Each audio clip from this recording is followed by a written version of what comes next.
Okay, everybody ready? What's happening? Okay, we good? Okay, ready? Okay. Okay. Good morning, everybody. The Redevelopment Agency meeting of January 21st, 2026 is called to order. This meeting has been properly noticed and posted in compliance with the open meeting law. These proceedings are being video recorded and can be viewed live on City of Las Vegas TV on Cox Cable Channel 2.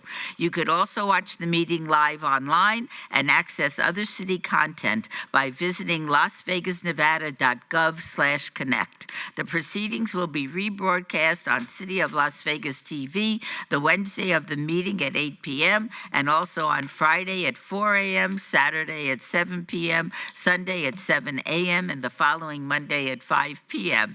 This building is protected by a state-of-the-art fire detection and suppression sprinkler system. If alarms should activate during today's meeting, please evacuate using the exits at the back of the chambers out to the mezzanine, proceed out the double doors to the terrace and down the back staircase. For anyone that has difficulty with stairs, please check with a marshal or fire official for assistance. Once outside, assemble on the northeast corner across the street from City Hall at Lewis and First Street.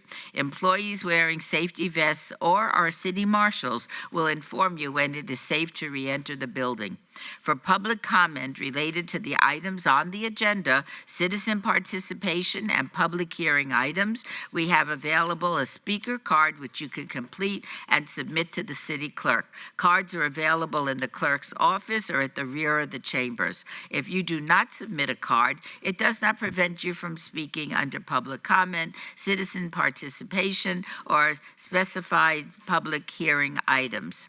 If there is anyone present today that is in need of hearing impaired equipment, please see the city clerk staff. And please note, if you parked in the parking garage across the street, a self-validation machine is located in the foyer between council chambers and the security desk you walk through to enter these chambers. You must have your ticket with you to use the machine. If you do not have your ticket, see security personnel when exiting for a validation coupon. We will now move on to item 3. Agenda item number 3, public comment during this portion of the agenda must be limited to matters on the agenda for action. The amount of time any single speaker is allowed may be limited. All comments made will be cross-referenced to those specific items. If anyone submitted a speaker card or who wishes to speak under this portion of the agenda, please come to the podium and state your name for the record, and we will set the comments for 1 minute. Is there anybody that would like to speak? Seeing nobody, we will move to item number 4. For possible action to approve final minutes by reference of the regular redevelopment agency meeting of December 17th, 2025. Mayor Pro Tem, is there a motion to approve the minutes? Move to approve the minutes. Please vote. Post. Motion carries. Agenda item number 5. Item number 5 is on the consent agenda, is considered to be routine, is recommended for approval by the department, and may be enacted in one motion. Mayor Pro Tem, may I have a motion for the consent agenda? Move to approve the consent agenda. Please vote. Post. Motion carries. We will now hear items 6 through 9 together, but act on them separately. Agenda item number 6, RA-1-2026, discussion for possible action regarding a resolution finding the proposed changes to amend the Business Security Grant Incentive Program by the City of Las Vegas Redevelopment Agency to include buildings without retail storefronts and tattoo shops as an eligible business type, to be in compliance with and in furtherance of the goals and objectives of the redevelopment plan, and authorizing the approval of the changes by the agency. Note, this item is related to Council Item 31, R-1-2026. Number 7, RA-2-2026, discussion for possible action regarding a resolution finding the proposed changes to the Commercial Visual Improvement Program by the City of Las Vegas Redevelopment Agency to be in compliance with and in furtherance of the goals and objectives of the redevelopment plan and authorizing the approval of the changes by the agency. Please note this item is related to Council Item 32, R-2-2026. Item number 8, RA-3-2026, discussion for possible action regarding a resolution finding the proposed changes to a multifamily residential unit improvement program and a multifamily residential visual improvement program and the creation of the multifamily renovation incentive program by the City of Las Vegas Redevelopment Agency to be in compliance with and in furtherance of the goals and objectives of the redevelopment plan and authorizing the approval of the changes by the agency. Please note this item is related to Council Item 33, R-3-2026. Item number 9, RA-4-2026, discussion for possible action regarding a resolution finding the proposed creation of the Tenant Improvement Incentive Program by the City of Las Vegas Redevelopment Agency to be in compliance with and in furtherance of the goals and objectives of the redevelopment plan and authorizing the approval. Note, this item is related to Council Item 34, R-4-2026. These items are in redevelopment areas 1 and 2, wards 1, 3, and 5. Mr. Knutson, Ms. Diaz, and Ms. Summers Armstrong. Ms. Babsky, hello. Good morning, Mayor. Good morning, City Council members. Dina Babsky, Director of Economic and Urban Development.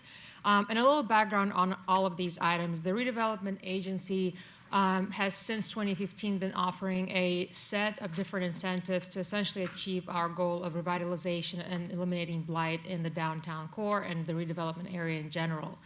The incentives that we have had since 2015 have not been updated since then, and a lot of things, as we know, have changed. So it's time that we bring them forward to modernize them a bit and present some changes. And some incentives that I will talk about this morning are actually new, and some are recent. So with that, I'd like to move forward to the very first one on the list is our most recent incentive, the Business Security Program. The reason it started last year is in order to address some of the dynamics in what started in the Arts District, but general in the downtown core with some security concerns. We started hearing that, some security incidents were starting happening, and after consulting with our team and the legal team and see how the redevelopment agency could assist in order to address that, we brought forward a business security program to address things that you see in front of you in these photos. There were broken glasses, businesses were getting broken into. At that time, there was a lot of theft of the HVAC systems. And so last year, we brought for your consideration the $5,000 grant to install security upgrades. And the program has been very successful since then. We have already reimbursed 7 different businesses, and 7 more are in the workings now. They're actively installing the upgrades. So the program change that we're bringing forward for you today is actually to expand the eligibility to include not only the businesses, but essentially the buildings themselves. And where that came from is a lot of these security upgrades can actually be built in during the construction of the tenant improvements rather than afterwards by the business. And so when we spoke with the business, with the property owners as well as the builders who do the tenant improvements, it was brought to our attention that it would be very helpful if they could apply for this grant before the business actually moves in. So again, the rest of the program remains the same. We're just making it eligible to where the grant can be applied for before the business moves in, and then the requirement is that they obtain and present the business license within 12 months of essentially getting the grant. Another change is also that we will now allow tattoo shops, to be considered eligible. Back in the day when the incentives were initially established back in 2015, the tattoo establishments were ineligible. And so now we know that these are very popular places. People love tattoo shops, and especially in the Arts District, it's a form of art. So with that, we'd like to include that. The next one, the one you probably hear the most about here at these meetings, is the Commercial Visual Improvement Program, the VIP program. It was created to encourage property owners to uplift the facades of their buildings and make them more appealing. Again, very popular since 2015. $2.3 million has been invested by the redevelopment agency, which then leveraged almost $30 million of private investment by property owners. So essentially, for every dollar that the redevelopment agency invests, private investors invest almost $13. So the changes that we're proposing is currently the maximum is $25,000. We would like to increase it to $50,000. Construction costs, as you all know, have gone so high, especially recently, but of course since 2015 when we established the program. We still will require a 2-for-1 match, meaning that we'll reimburse 50% of eligible costs up to $50,000.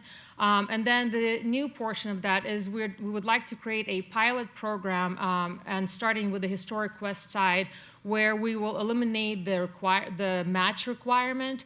Essentially, the full $50,000 could be made eligible for reimbursement for eligible construction costs for the improvements on the exterior. Also, the rest of it is really cleanup language of the program. There was no definition of significant improvement, so we defined that. Another thing is we would also like to include the tattoo parlors in this one as well. So we'd like to make it eligible across all. And then, of course, the new construction is going to be ineligible because essentially what's a brand new building that's been built in the last 12 months, there's really no blight yet to be eliminated. The next one is the Multifamily Residential Improvement Program. So this is for our multifamily rebuilds. Currently, it's also been very popular, and a lot of times it is combined with the VIP program. So there's improvement on the interior and the improvement on the exterior. But specifically, since 2017, the city, or the RDA, I should say, invested almost $1.5 million, leveraging almost $13 million in private investment. So some of the changes on the multifamily program, the first change, I guess, that's important is that previously we defined multifamily as a 4-unit dwelling, but the industry standards is actually 5-unit dwelling, so we would like to align it with the industry standards, so we're going to change it to 5. We would also like to increase from $20,000 per door to $30,000 per door, again, to address all of the rising costs. And then the rest of it really, again, is cleanup language. We defined what a unit is, and also made sure that the blanket mass leasing contracts where one master leasee leases a whole building, instead of actually having individual applicants, not applicants, but residents in each unit also would be ineligible. And this is the brand new program that I'd like to talk about, and let me give you a little background on that. Last year, our department, when we were establishing our goals, addressing office vacancy in downtown was one of our priorities, or still is. As you probably see when you drive downtown, we have a lot of office buildings, and it's not difficult to tell that they're not occupied because you don't see people outside, don't see people walking. And so in order to start addressing that, we'll convene the group of property owners of those buildings as well as brokers together to see how can we all work together to address the situation. One of the things that came up during that meeting is the cost of the TI build-outs. Reason being is a lot of our buildings in downtown are Class B, Class C office space, which means it's old, it's already been used before by mostly attorneys. If you remember many years ago, there's attorneys everywhere here. And so with all the office being built down in the Southwest, it's very difficult to compete because that's brand new office space. Here we have dilapidated older buildings. And so as difficult as it is to already attract folks downtown for certain reasons, where there's the drive, where it's, perception or whatnot, not having a turnkey office space where they can essentially attract to already ready solution for the potential tenants is a challenge. So they asked that if we could explore having a tenant improvement program, so this is where it all started. So for your consideration today is the tenant improvement program and some of the details. It's going to rebate up to 10% of the total improvement cost. The maximum amount of $50,000 for properties up to 5,000 square feet, and maximum amount of $95,000 for properties over 5,000 square feet. Another important part is that if you know the office buildings, they have multiple tenants. And so we made it so that essentially each tenant, each office space is eligible for its own incentive. So it's not just one incentive per building, but rather per each project. Of course, as with all RDA incentives, we will require a certain number of jobs to be created, and some of the ineligible properties that were identified is, very similar to the rest of our incentives as the cannabis-related operations, and then industrial folks, because we don't have, it was specifically designed for office build-out. And of course, I would be very appreciative if you could take it up for your consideration. Thank you. Thank you so Happy to answer any questions. Thank you. Does anybody have any questions or comments? Yes, Mr. Knudsen. Thank you, Mayor, and thanks for the presentation and for your team that obviously put a lot of work into this. And I wish I'd have asked these questions earlier, but they came to me last night. The first question is can you put together materials that wards 1, 3, and 5 can send out either on social media or to our constituents? And then the second question is when groups are coming in through their planning process or permitting process, do we have any way of communicating to them what opportunities are available through the city? Yeah, well, yes. So we work closely with our community development department. So, whether if they're working with our client or vice versa, we always collaborate and make those incentives known. And what was your question about? I'm sorry, can you repeat? I'm sorry, I spoke very quickly. If the wards 1, 3, and 5, if there's opportunity to produce some marketing materials that we can send out to businesses or maybe put on our social medias. Yes. Yeah, like bullet points on, yeah. I send out letters to all my new businesses, so maybe if that's something I could just include in that letter. Absolutely. Yes, thank you very much. It was a great job. Thanks. And this was what makes the city so innovative and creative, so I very much appreciate it. Thank you. Any other question? Yes, Ms. Bruni. Thank you, Ms. Babsky, for the presentation. I have a couple of questions. Do most of our peer cities have these sorts of programs? Not that I'm aware of. The redevelopment agency in Henderson and the redevelopment agency in North Las Vegas and the Clark County, I don't hear about their incentives programs. They primarily work on what the redevelopment agencies do, like public improvements and things like that. So I believe, I'm not going to swear here by any means on my word, but I'll double check and get back to you. I believe we're the only agency that's doing these types of incentives. And what about on a national scale? I'll find. I'm sure. I'll find Okay. out. I'll follow up. And then you mentioned that for every dollar that we invest in the VIP program, there's a return of $12.59 and a similar multiplier for the multifamily program. Is that, above industry standard, or how do we compare to, our peers across the country on that? Okay. Because that's a great return. Yeah. Let me find out what the other programs nationally is, and then we'll try to run some data. Okay, Ms. Kelly? Yeah, she'll be next. Thank I you. promise. I know, I just realized that. My apologies. Ms. Babsky, thank you very much. I appreciate the innovation that's coming from what we're trying to do. I don't know if this is, well, my first question is, will these changes start with the new budget, or do these changes start as soon as they're approved? We plan to start them as soon as they're approved.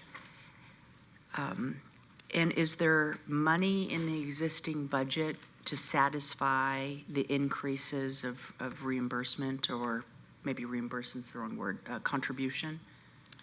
Through you, Mayor. So when we set aside money or within the budget a line item for incentives, we don't separate like we're going to have 12 incentives for this year. So it's a bucket of money that is set aside. So essentially, if we get more, we can always adjust our budget, but I guess it's not limit. We're just pulling from the same bucket of money. I don't expect that we are going to exhaust all of the funds that we set aside, because especially nowadays, the construction is expensive. So we are seeing a bit of a slowdown in terms of these applications coming through.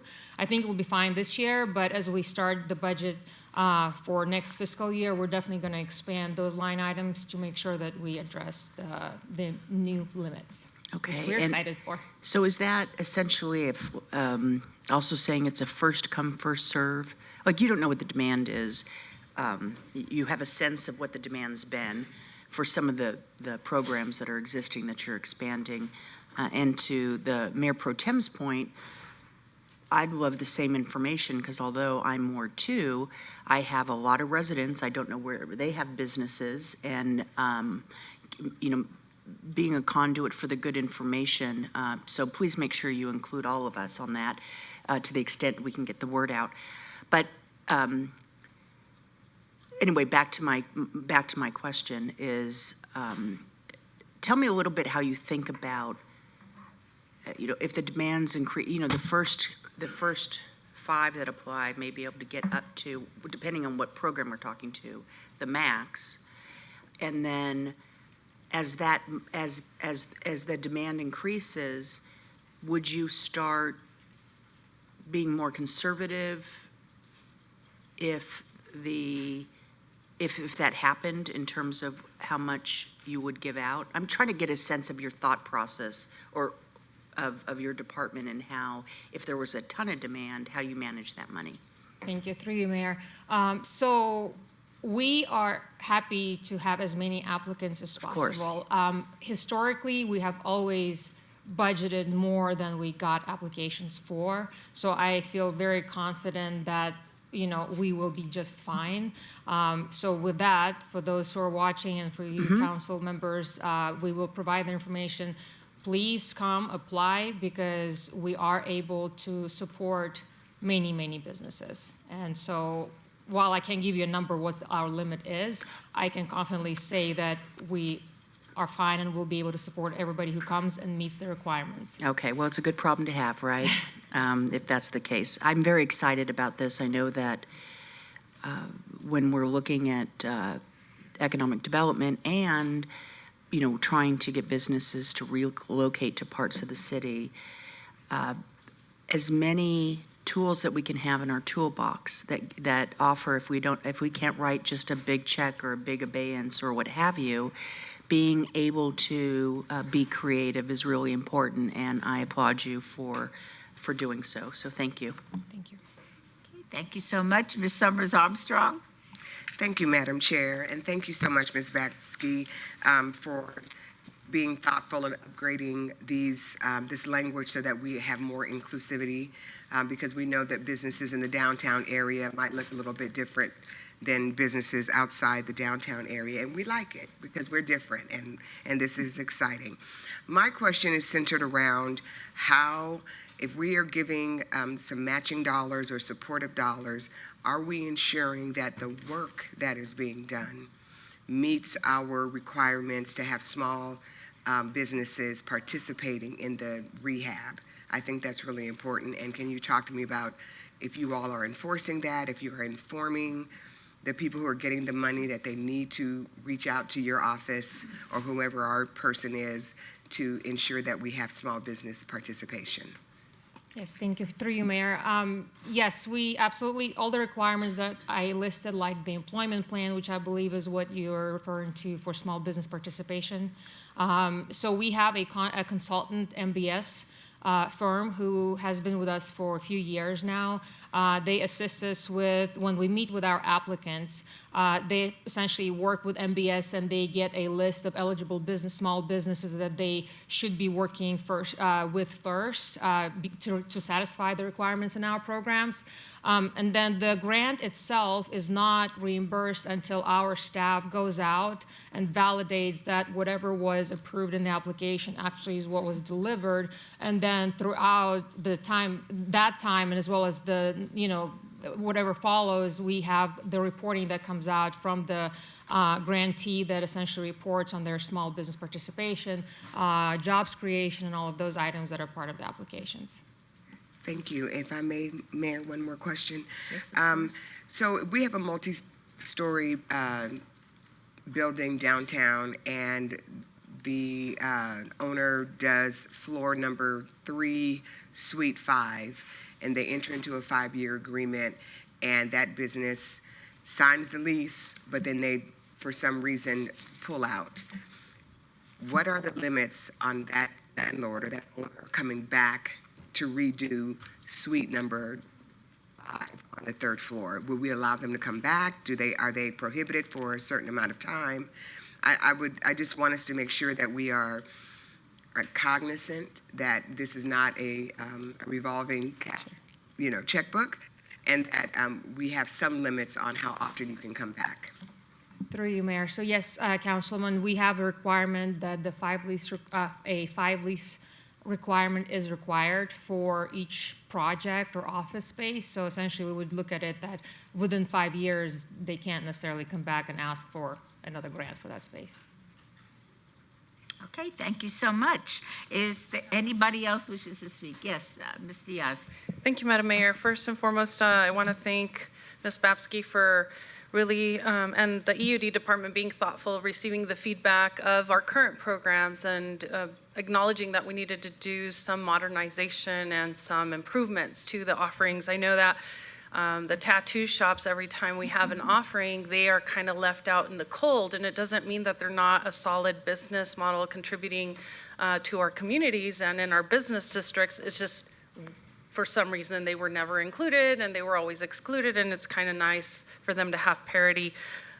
I did want to ask about what does success look like for the pilot that we're launching for the VIP, the CVIP, where we're not going to require matching funds from the folks that are going to be investing in a commercial improvement, especially exterior. So what are we looking here, just to see if I understand what the vision is behind doing the investment without the matching funds?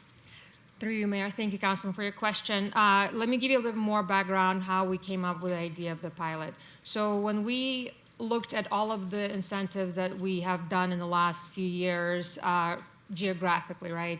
The historic West Side scored the lowest in terms of applications coming in, like really, really low. And so the idea was, kind of what were the limitations? Why were we not seeing anything? And so after obviously speaking with businesses, with the community, the match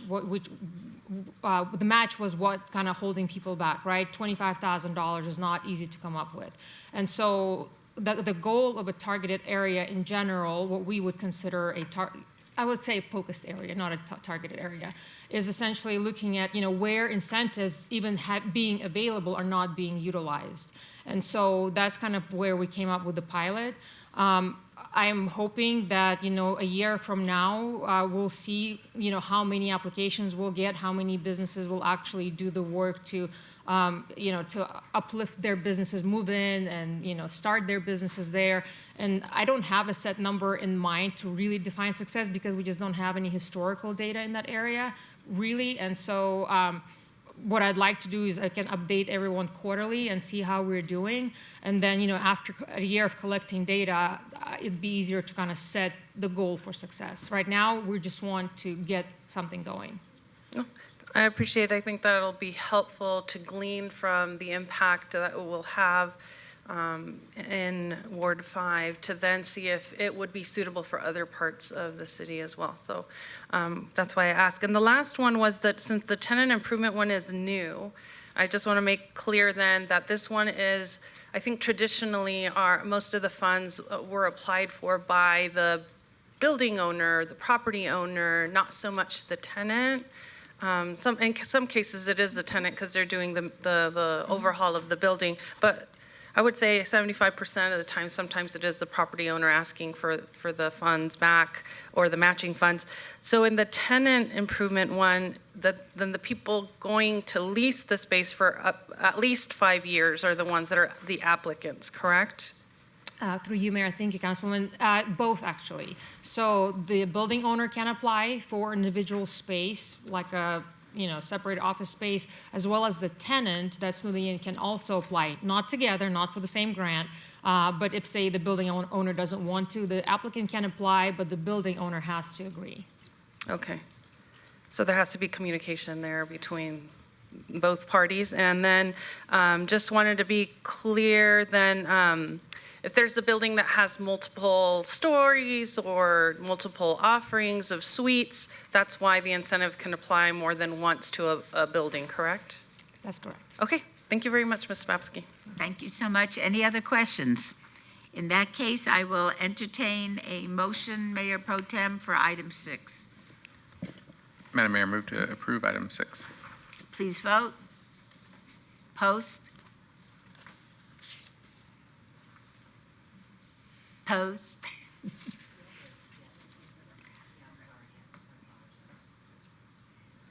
Okay, motion passes. And item 7. Move to approve. Please vote. Oops. Ah, there we go. Post. Motion passes. Item number 8. Move to approve. Please vote. Post. Motion passes. And item number 9. And move to approve. Please vote. Post. Motion carries. Thank you, Ms. Babsky. Thank you. Okay, we'll now move to item number 10.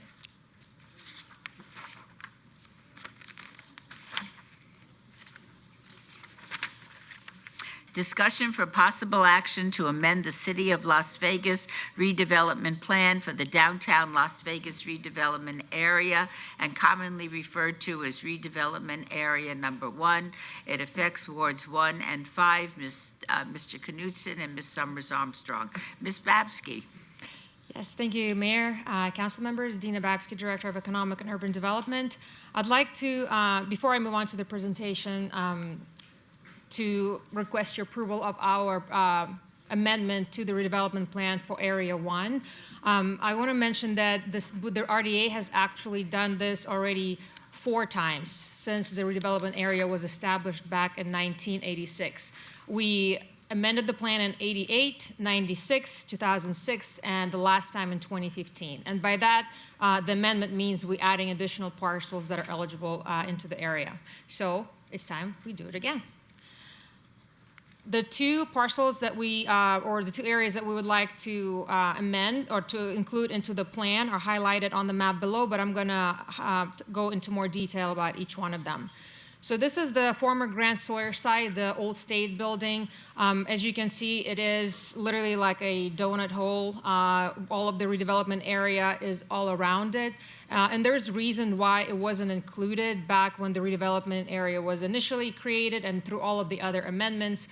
It was a state building, state-owned property. So essentially at that time, we thought it was gonna be a state building for I don't know, years to come, decades to come, so there was no reason it wasn't part of our redevelopment plan. And now that we know that the state is now selling the site or is trying to sell the site, of course, the plans have changed, and we would like to now include this because it completely aligns with the redevelopment area plan that we currently have.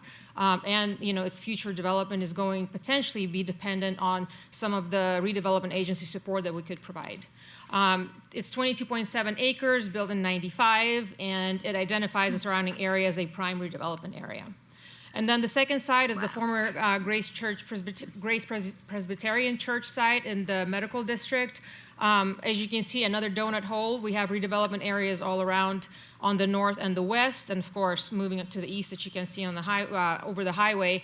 But for the similar reasons, we thought it was going to be a church site for many, many years. It wasn't really, you know, as a church site, it wasn't planned to be redeveloped. But now that the state and DOT specifically is trying to sell the site, we envision that this is going to be a great redevelopment area opportunity. So that's the second one that we'd like to include. It is almost 5 acres, and just like the Grant Sawyer site, it really identifies as the medical district and surrounding area as a prime redevelopment area.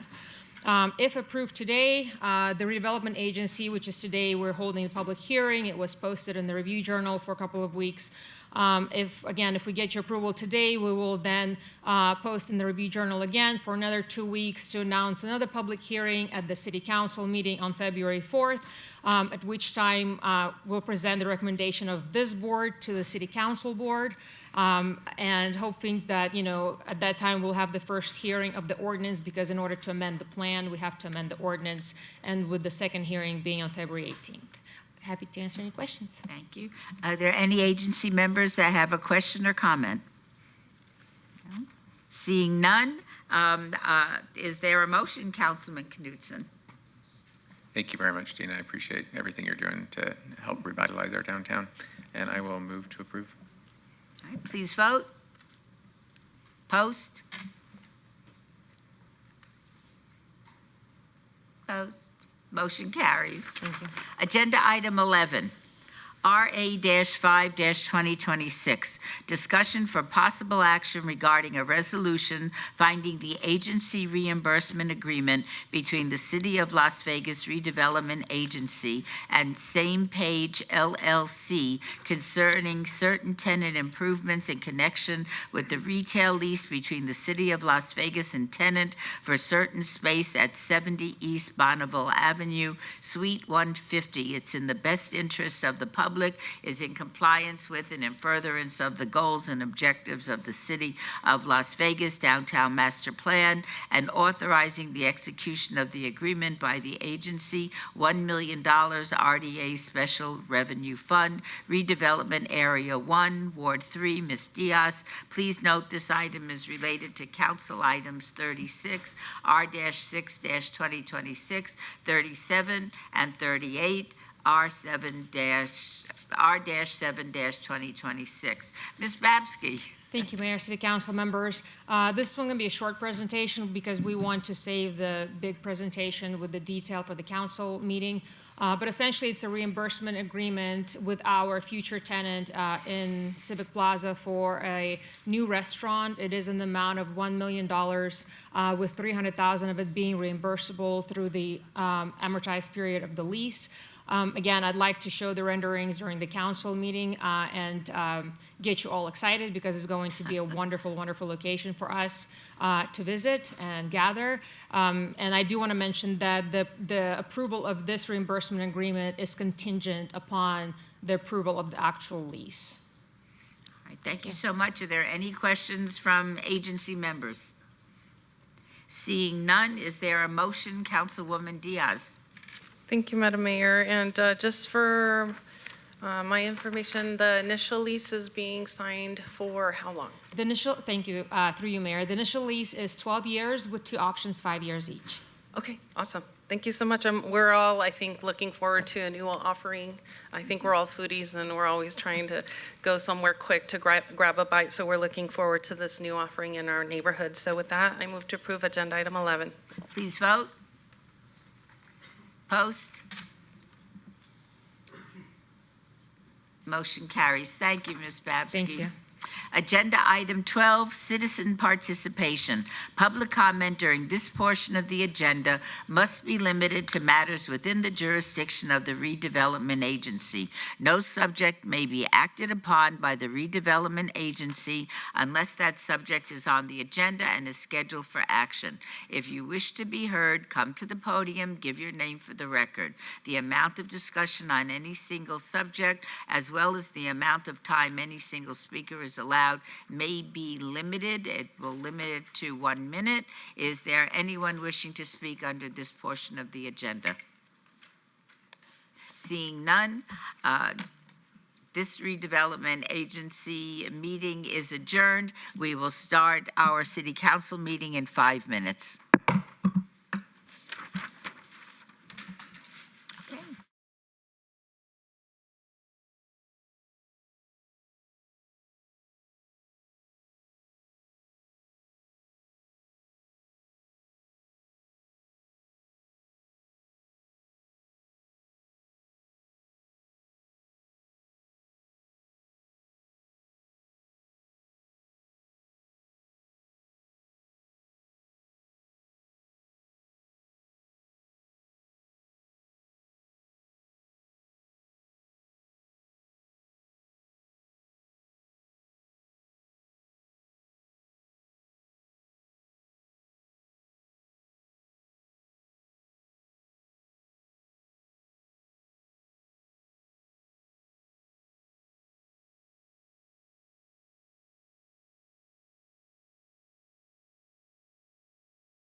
Yeah, in a minute. Good morning, everybody. The January 21st, 2026 meeting of the City Council is called to order. The meeting has been properly noticed and posted in compliance with the open meeting law. These proceedings are being video recorded and can be viewed live on City of Las Vegas TV on Cox Cable Channel 2. You can also watch the meeting live online and access other city content by visiting lasvegasnevada.gov/connect. The proceedings will be rebroadcast on the City of Las Vegas TV on the Wednesday of the meeting at 8 p.m. and also on Friday at 4 a.m., Saturday at 7 p.m., Sunday at 7 a.m., and the following Monday at 5 p.m. The building is protected by a state-of-the-art fire detection and suppression sprinkler system. If alarms should activate during today's meeting, please evacuate the building using the exits at the back of the chambers, out to the mezzanine, proceed out the double doors to the terrace, and down the back staircase. For anyone that has difficulty with stairs, please check with the marshal or fire official for assistance. Once outside, assemble on the northeast corner across the street from City Hall at Lewis and First Street. Employees wearing safety vests or our city marshals will inform you when it is safe to re-enter the building. For public comment related to the items on the agenda, citizen participation, and public hearing items, we have available a speaker card which you can complete and submit to the city clerk. Cards are available in the clerk's office or at the rear of our chambers. If you do not submit a card, it does not prevent you from speaking under public comment, citizens participation, or specified public hearing items. If there is anyone present today that has a need for hearing impaired equipment, please see the city clerk staff. And please note, if you are parked in the parking garage across the street, a self-validation machine is located at the foyer between council chambers and the security desks you walk through to enter these chambers. You must have your ticket with you to use the machine. If you do not have your ticket, see security personnel when exiting for a validation coupon. Before we proceed with the agenda, would everyone please rise for the invocation given by Reverend Wanda Floyd, Love Metropolitan Community Church, and please remain standing as good morning, as we do the pledge. Good morning. Let us pray. Gracious God, we give thanks for those gathered here today, called together for such a time as this. May they be aware of your presence as they speak and listen with intention. May the work before them promote peace, equity, and the well-being of all who call this city home. Grant them the grace to listen with open hearts, respectful spirits, and without judgment. May they remain mindful of the responsibility entrusted to them, carrying it with humility and care. Grant clarity of mind, integrity of heart, and a deep commitment to justice as they deliberate today. May every decision honor the dignity of all who live in Las Vegas, especially those whose voices are too often unheard. Let thoughtful dialogue, mutual respect, and a shared commitment to fairness guide every conversation and choice. May this council's work strengthen our community and help shape a more just and welcoming city for all. We offer this prayer in the name of love and all that is holy. Amen. And would you, Reverend, lead us in the pledge? Yes. I pledge allegiance to the flag of the United States of America, and to the republic for which it stands, one nation, under God, indivisible, with liberty and justice for all. And now I would ask my fellow city council members to join me for our ceremonials.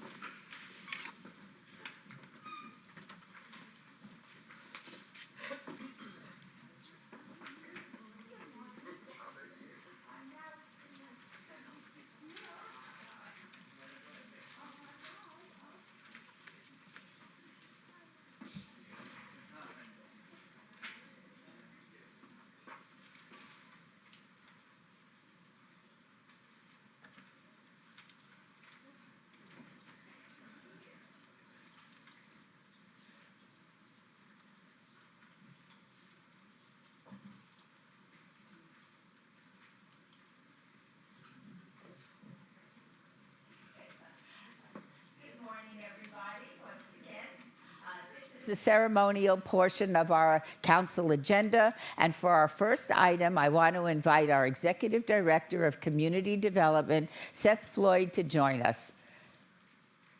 Is Seth?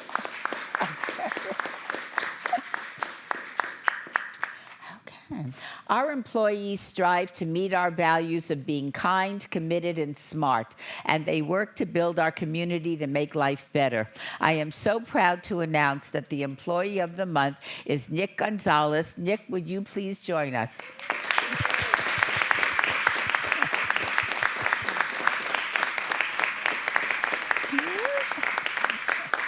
Congratulations. Nick is a code enforcement officer, and he has been with the city since 2016. As a code enforcement officer, Nick is always out in the community working closely with the public. Our code enforcement officers are some of the city employees most in contact with our public. On April 29th, 2025, Nick was flagged down by a person while on his way to a call. The resident told Nick that there was an individual nearby who was unconscious. Nick quickly called 911 and then went to check on the individual to see if he could render aid. Nick found an unconscious individual who was not breathing. Nick immediately began CPR and was able to revive the resident. Las Vegas Fire and Rescue soon arrived and took over treatment and got the resident to the hospital. Nick likely saved this individual's life, and we want to thank him for his quick thinking in an emergency situation.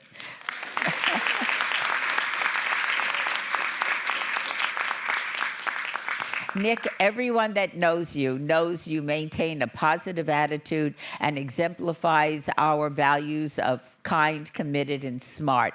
Nick, thank you for so much for helping a fellow resident and for being an amazing representative of the city of Las Vegas. And now I'd like to give Seth an opportunity to say a few words, and then we'll hear from Nick and have a photo. Seth? Thank you, Mayor. Seth Floyd, Executive Director of Community Development. And I see that Nick has a notebook, so I'm assuming he has notes. So I don't want to steal any.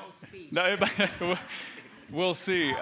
But when I first heard this story, I was not surprised that someone in code enforcement would take the initiative to resolve whatever was in front of them. One thing I learned when I took over code enforcement is that they're on the front lines of a lot of things. They see a lot of different issues.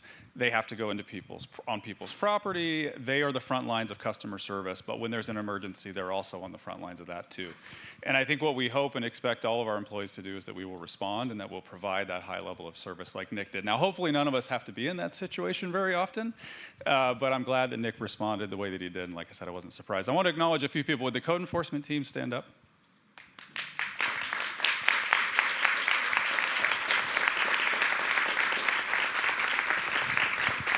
And for the council, these are the folks who are out there doing this work on a daily basis, so I appreciate that. And I know Nick's family is here. Nick has very good genes, so it's not really a surprise that Nick is in this role. Nick's mom and dad both were city employees.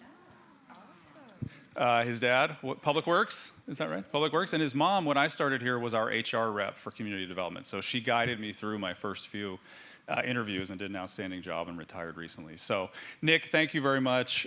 You certainly do embody the values we have of being kind, committed, and smart. I know you have a team behind you, but let me turn it over to you and you can go through your notebook. Thank you. Thank you, Madam Mayor and Council. I would just like to start by thanking God for blessing me with an amazing job where I am able to serve the community I have called home my entire life. It's been about 6.5 years since I had the honor of standing at this podium to receive this recognition, and I am extremely grateful today to have the opportunity again because it enables me to share a little bit of what code enforcement does for the city of Las Vegas. I work alongside a staff of highly talented individuals who, on a daily basis, exemplify the city's core values of being kind, committed, and smart. In these past 6.5 years, I have learned so much. I've built professional relationships internally and externally across the jurisdiction, and if there is one thing I have found to be constant and true, it's that code enforcement is a team effort, and without my team, I can't do my job. Though I was alone that day when someone needed help, I know that anyone else on my team would have done the same thing, because that's what we do at code enforcement. We rise to the occasion, we adapt, we wear many hats and fill many shoes needed to fulfill the many duties and obligations we have in order to serve this community. Some days we are a counselor mediating a civil matter for residents. Some days we are field inspectors investigating safety hazards and community concerns. And others we're an open ear to listen to a citizen who just wants to share their thoughts and opinion. And like me that day, we are even emergency medical service for someone truly in need. I wanted to try and keep this short, and so before I close, I would like to share a quote I came across that continues to resonate with me every day. This quote is by the famous reformed convict and now successful actor, philanthropist, and advocate, Danny Trejo. Everything good that has ever happened to me has happened as a direct result of helping someone else. Thank you to my parents who continue to support and encourage me to grow. Thank you to the City of Las Vegas for making our home so great. Thank you to my Department of Community Development. Thank you to my managers, supervisors, and support staff. And most importantly, thank you to my team of code enforcement officers. This one's for us. Thank you. Hi. Could you, why don't you give it to him? Okay, why don't we go up? Oh, okay. Why don't we come up? Why don't we come and get a picture? Yes, and we want you to have the plaque.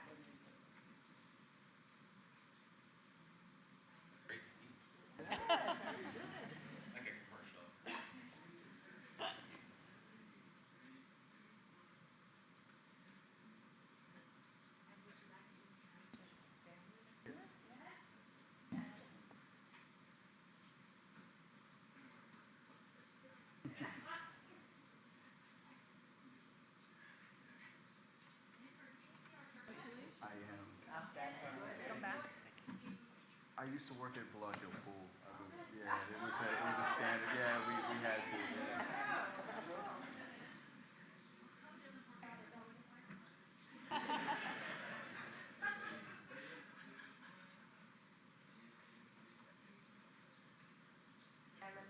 Would you like to have your whole team? Yes.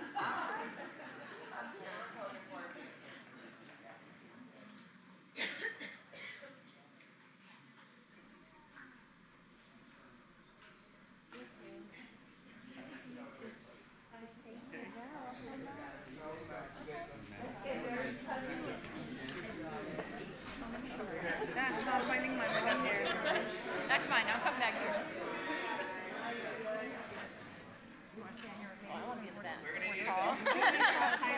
Right, You guys come on over here. We're gonna have to balance it out. There you go.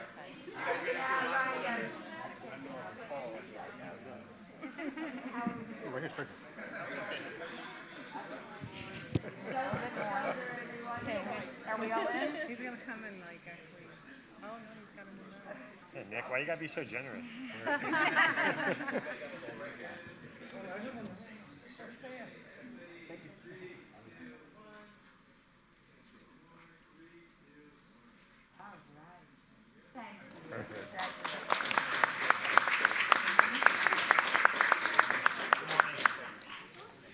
Congratulations, well done.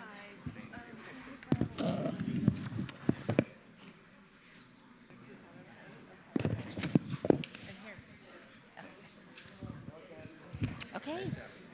Yes.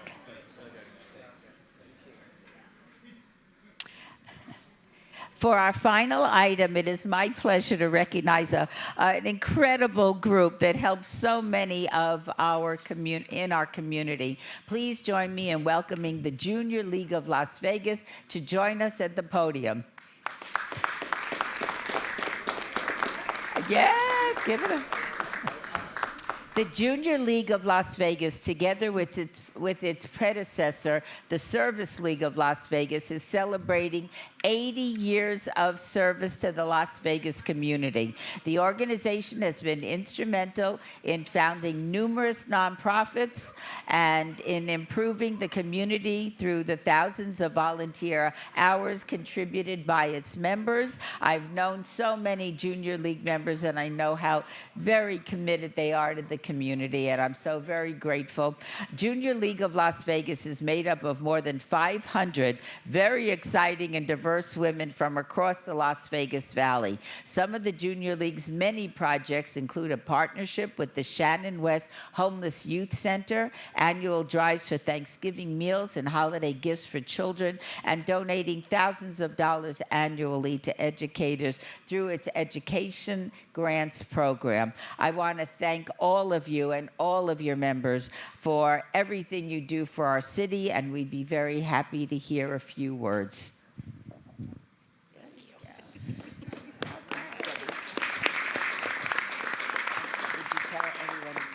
Yes. Thank you so much for having us today. My name is Christina Velarde, and I have the privilege of serving as the president of the Junior League of Las Vegas. As our wonderful mayor mentioned, we began in 1946 with just a handful of women and have grown to over 500 members, all volunteers. We are an organization with one part-time employee, and everything else that you see happen is volunteer-driven. Organizations you know and love: Help of Southern Nevada, Shade Tree Women's Shelter, Ronald McDonald House, Discovery Children's Museum, all began their lives because somebody in Junior League saw a problem and decided to do something about it. And we are so grateful to be continuing that 80-year legacy here in Southern Nevada. So thank you so much for having us today.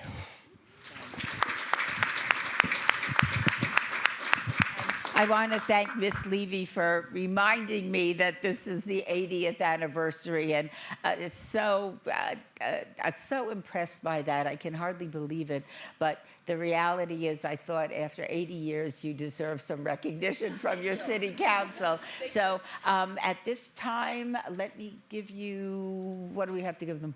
Nothing. But I am giving you my grateful appreciation for everything you do. And if you don't mind joining us at the front of the podium, we'll have a wonderful picture to remember this.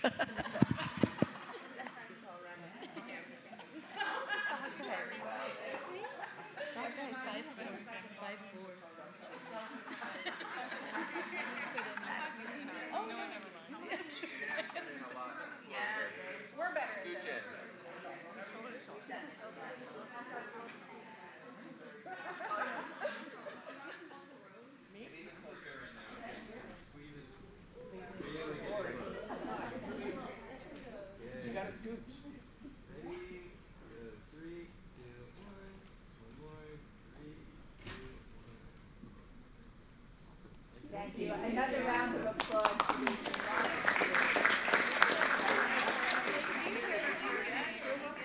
Here's to 80 more years. Our community needs it. I won't be here, but.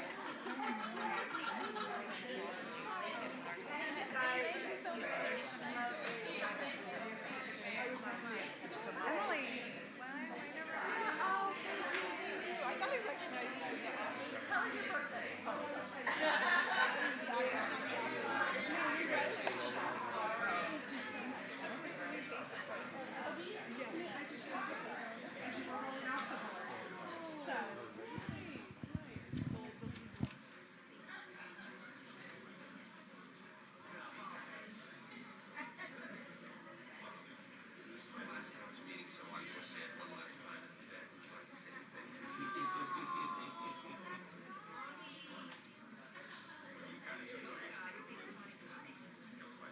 That is pretty amazing. Okay.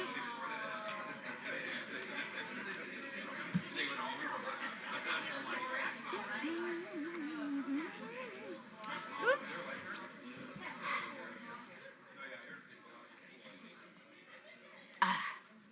Okay.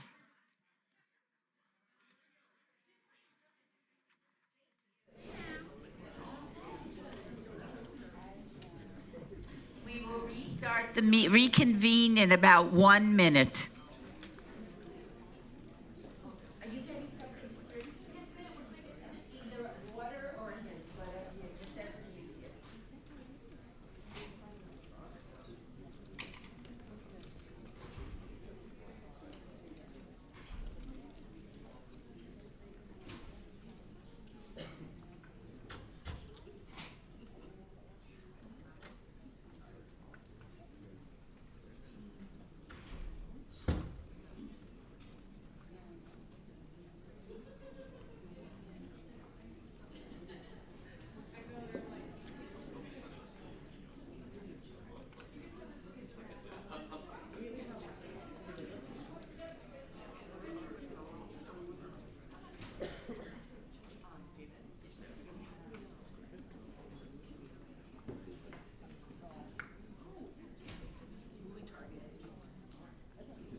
we go off? All right.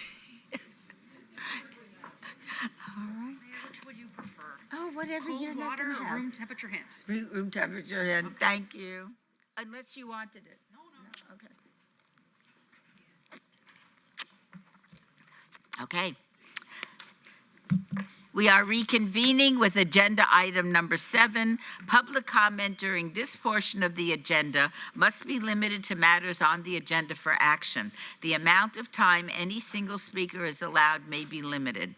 All comments made will be cross-referenced to those specific items. If anyone submitted a speaker card or who wishes to speak under this portion of the agenda, please come to the podium and state your name for the record. This is your opportunity to address the council, but the council is not able to respond or engage in dialogue. We will set the time limit at 2 minutes. Is there anybody wishing to speak to the city council? Welcome. Hello. Happy birthday, Mayor. Thank you. 75 years young. Oh. Hey, you're looking great, young lady. You're looking great. Thank you. And the great council. My name is Eric Melchizedek Christ Nimrod.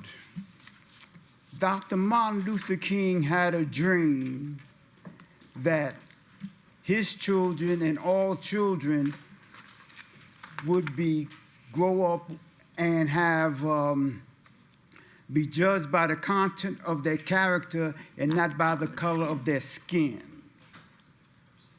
My twin brother Jesus Christ proclaimed in John the 14th chapter, the 20th verse, at that day, what day? The day he conquered death and the Roman cross. Religious people call that day Easter, Bunny Day. I call it Victory Day. Christ said, at that day, you will know that I am in my Father in me, and I in you. As long as religious people do not worship the God in them, they will continue to judge themselves and each other by the color of the skin. Thank you very much. Thank you so much. Is there anybody else? Oh, go right ahead. Yeah, agenda number 22, I'm in pure agreement with the construction of the soccer field and the tot lot and other amenities. Save the children. Thank you so much. Is there anybody else that wishes to speak to the council? Seeing no one, we will move on to item number 8. For possible action, any items from the 9:30 a.m. session that the council staff and/or applicant wish to be stricken, tabled, withdrawn, and held in abeyance to a future meeting may be brought forward and acted upon at this time. Mayor Pro Tem. Thank you, Mayor. I have several items to read, starting now. Number 10, exercise the first option term to extend the master services agreement between the City of Las Vegas and the Mayor's Fund for Life. There's an abeyance request by our Deputy City Manager Newby until the February 4th, 2026 City Council meeting. Item number 16, parking lease agreement between KLA Capital Series 7 LLC and the City of Las Vegas, a 19-space parking lot located at 1127 South Casino Boulevard. There's a request by staff to strike that item. Item number 20, award of contract number 26, MWB 149TF, consulting services agreement for data and evaluation management services recommended to University of Nevada, Reno. There's an abeyance request by the city manager to the February 4th, 2026 City Council meeting. Item number 51, 25-0483 VAR1, applicant owner is Guadalupe Genoveva Ramirez, appeal of the denial by the Planning Commission on .15 acres at 86 Page Street. There's an abeyance request to February 18th, 2026 by the applicant. And 52A through 52C, 25-0335 GPA1 ZON1 SDR1, applicant is Integrity Concrete LLC, owner is Coleman Street LLC on 1.42 acres at southwest corner of Rickey Road and Tom Boulevard. There's a withdrawal without prejudice request by the applicant, and that will be my motion. Thank you so much. Shall we vote on the motion? Mm-hmm. Please post.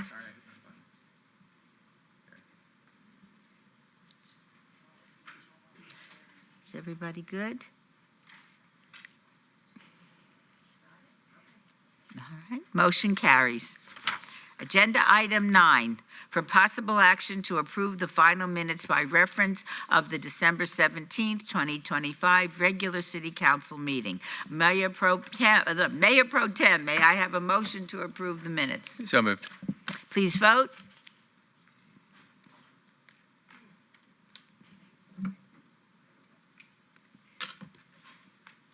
Post.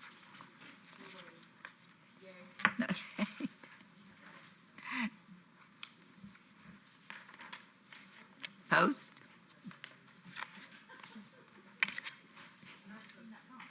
Not posting. Are we all yeas? All right, motion carries. Thank you so much. Agenda item number 10. Items number 10 through 36 are on the consent agenda, but items 10 and 20 were held in abeyance to the February 4th City Council meeting, and item 16 was stricken. We will also pull item 36 to be heard with items 37 and 38. The remaining items are considered to be routine, are recommended for approval by the departments, and may be enacted in one motion. Are there any other items the council wishes to bring forward? Seeing none, Mayor Pro Tem, may I have a motion for the consent agenda for items 11 through 35? Madam Mayor, move to approve the consent agenda items 11 through 35 with the exceptions of 10, 16, and 20. All right, please vote. Post. Motion carries.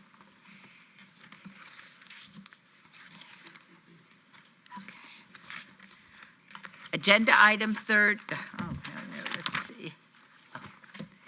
We will now hear related items 36 through 38 together, but act on them separately. Agenda item 36, R-6-2026, for possible action to approve a resolution consenting to certain undertakings of the City of Las Vegas Redevelopment Agency in connection with the agency reimbursement agreement between the agency and Same Page LLC concerning the reimbursement of the cost of certain tenant improvements in connection with a retail lease between the City of Las Vegas and tenant for certain real property located at 70 East Bonneville, Suite 150. It's in the best interest of the public and to be in compliance with and furtherance of the goals and objectives of the City of Las Vegas Downtown Master Plan. Agenda item 37, public hearing regarding the fair market value lease rate of the City of Las Vegas owned Civic Plaza retail suites based on a market rent analysis regarding 2 retail spaces as part of the Downtown Civic Plaza Appraisal Report, November 10th, 2025, conducted by Southwest Property Consultants, which is in anticipation of leasing the 22,630 square feet located at 70 East Bonneville Avenue, Suite 150.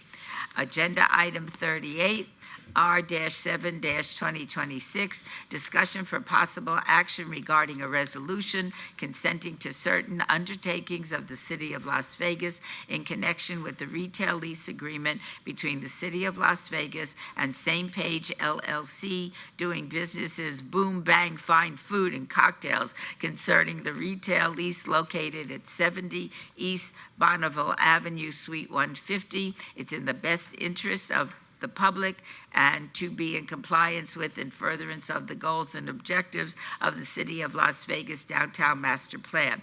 These items are in the redevelopment area 1, Ward 3, Ms. Diaz. This item 37 is a public hearing, which I now declare open. Ms. Babsky.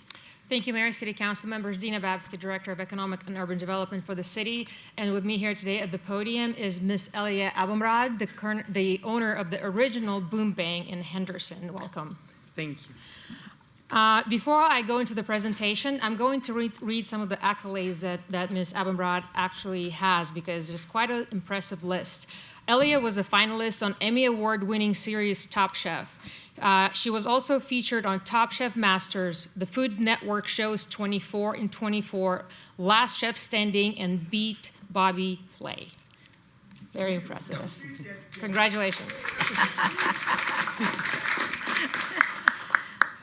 So for your consideration today is a long-term lease with Ms. Amabrad for her second location, Boom Bang, here in downtown Las Vegas. The lease itself is going to be for the retail space in Building B, which is our commercial building with our wonderful tenants like Vegas Chamber, Workforce Connections, and the Secretary of State. And so this would be a great addition to the building. The total space is 2,630 square feet. It is currently in gray shell, so there's going to be a lot of tenant improvement build-out required. The lease term is a 12-year lease with 2 options to renew for 5 years each. And the lease value overall for the initial 12 years is a little over $1.5 million. If all approved today, the construction will start on the tenant improvements, and we would anticipate opening in 2026. So this is the interior floor plan. Again, this is obviously just conceptual now, but the plans are already in place, and Elia worked really closely with our Public Works Department. I'm going to let her talk about the actual restaurant. Some of the conceptual, visuals for what the place will look like. We're very excited because it's going to be very upscale, very warm palette. Again, I will let Elliot talk more about that. This is just for the lease consideration itself. And most importantly, what are we going to eat there? There's going to be modern diner staples, classic French bistro cuisine, Mexican cafe culture. But then again, most importantly, there's going to be a bar there. So there are going to be wine, beer, as well as a very exciting bar training program. I would very much like Ms. Elliott to talk about that a little bit, and fresh and seasonally minded crafted cocktails. What I wanted to go back to is the agency reimbursement agreement from the redevelopment meeting. Essentially, the redevelopment agency, just like we did with all the other tenants in the building, we are contributing $1 million towards the construction of the tenant improvements. Obviously, Ms. Elliott is going to be investing a lot more than $1 million. This is just a portion to help her with some of the costs. And then the $300,000 out of that $1 million is going to be amortized over the lease term and paid back to the redevelopment agency. I do want to mention that the reimbursement is what it is. It's reimbursement, so we're not fronting the money. It's going to be as construction costs incur. So with that, I'm going to back up 3 slides because it's all about the restaurant, really, and let Elliot talk about that. Okay. Welcome. Thank you, and thank you so much for considering this project. It is very exciting for me to be here. It is very exciting for me to have the opportunity to open here in the city of Las Vegas. I am originally from Mexico City. My family is Lebanese, and I came here years ago, an American citizen, and I take Pledge of Allegiance very seriously. I love being an American, and I love this city. I lived all over the world, and there's something about Las Vegas that since I came 2006 with the chef of the century to open his restaurants at the MGM Grand, something happened in this city, and it's a city that I feel is to serve others. That's what hit me. We're here to make people happy, to entertain them. People already come here with an expectation to have fun, and here we are just to be like, here it is. So it's been a pleasure for me as a chef to have the opportunity to be a chef in this city. We have the availability of fish, meat, produce. Everything is just so magical as a chef. Everything's here, and I like to believe that us chefs were just the middle point between like the raw nature and the dish, right? It's not about us. First of all, it's about the guest and it's about the product. So we're just there to be the middleman, to enhance it and to serve you, right? We're in a position of service, and that's the most important thing that I believe as a chef. We're not celebrities. It's not about us. It's about you, the guest, and making you happy. So I've had other restaurants, but Boom Bang, it's been my main success. Boom Bang Fine Foods and Cocktails in Henderson, we do very well. We serve our community. It's I would like to call it an American brasserie. So it's not ultra fine dining, but it's also not a diner, right? Like you can have anything from corn dogs to pizza to a beautiful short rib, caviar. We have it all, and our prices are really available. Like there's a little bit for everyone. We're known for our happy hour. We're in the best happy hours all over. Honestly, we've been very lucky. We've been in every major publication as top 14 beautiful restaurants, best 5 chefs in Nevada. It's just been a blessing from God, but I believe it's because me and my team are focused in serving, right? It's about you, the guest. So the project here in downtown is, I like to think of Boom Bang Henderson like the woman. This will be a male. I always like to feel like the restaurant has to be, there's something about it. So it's gonna be a little bit more masculine, super welcoming, big bar. We have a craft cocktail program that my friend Julian put in place. He's one of the top 5 mixologists in the country. And my bartenders have just carried on everything they've learned. And like I said, we keep on winning awards about our cocktails, our service, our happy hour.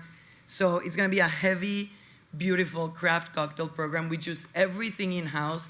At Boom Bang, nothing comes from a bottle. Every single fruit, everything that's used, is juiced. Also my food, it's all around grass-fed, antibiotic-free, organic. Every product, every meat, every protein we serve, it's clean. And I make sure, as a chef, that I visit the farm where it comes from. And I make the trip to, I've been to everywhere, like River Creek, Iowa. And I make sure that it's not just a slogan, but, and some of them don't even have the brand organic, but they're doing everything. They just can't get this done because their fence is missing 2 inches. So I do my research as a chef to be responsible so that I'm supporting the right farmers and the right growers, and that's what we're serving at Boom Bang. Everything is made from scratch. Our bread, our pizza, our sauces, everything's made in-house. And I've had the honor, to me, it's really an honor to have the same team that I've had since day one. I was even audited from the Department of Employment about it because they say that doesn't exist in the restaurant business. And we do. I have the same team since day one. It's a family. We all work together, and that's the same thing I want to see here. I want to build a second family to serve you.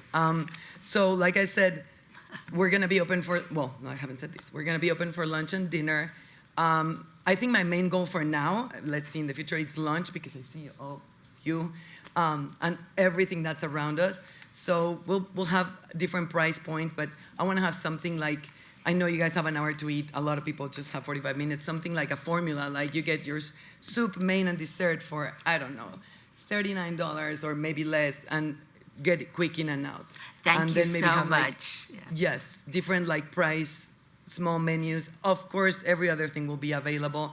And then, like, I would like to open for dinner with a heavier, more masculine, decadent menu. Yes.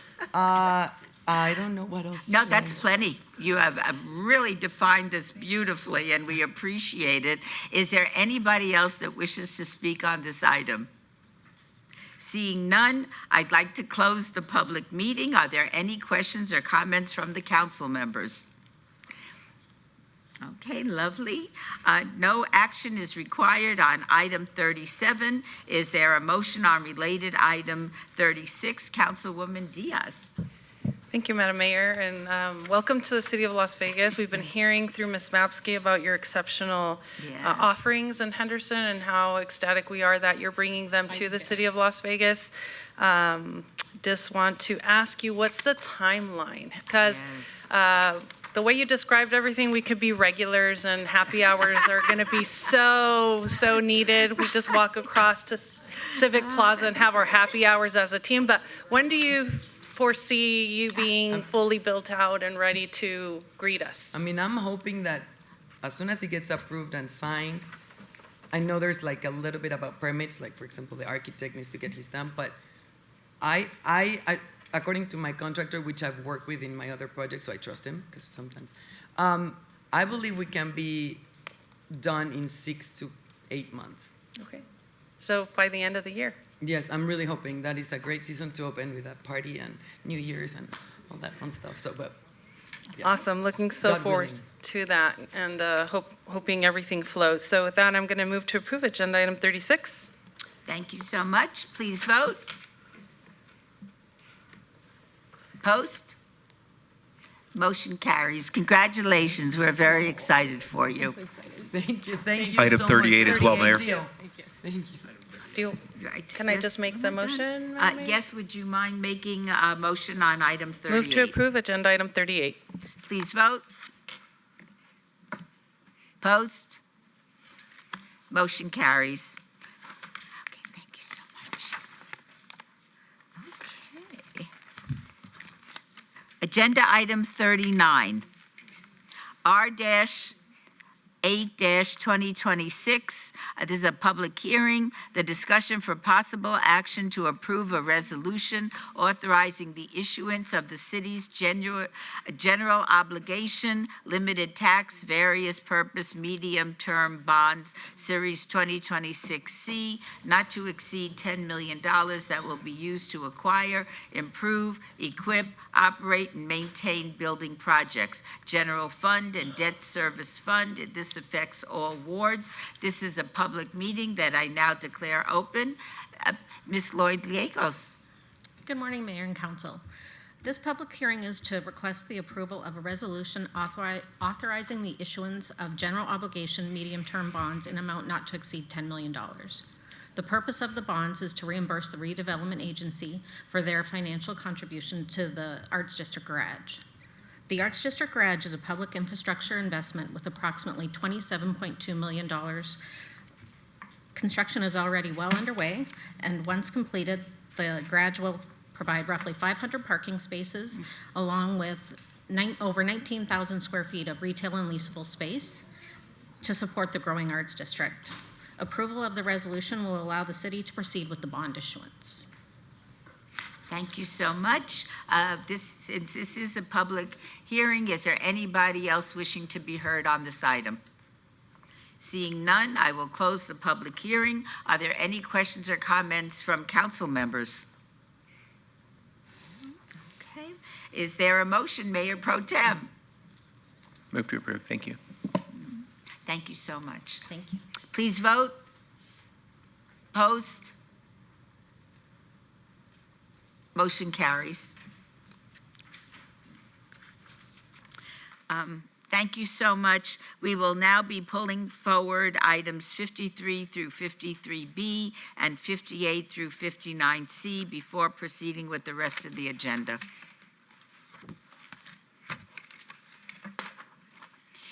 We will now hear items 53 through 54B and 58 through 59C together, but act on them separately. Item 53, 25-0382, abeyance item on the following land use entitlement project request on 22-77 acres on the northeast corner of Washington Avenue and Las Vegas Boulevard. 53A, 25-0382-GPA1, abeyance item general plan amendment from PF Public Facility to H High Density Residential.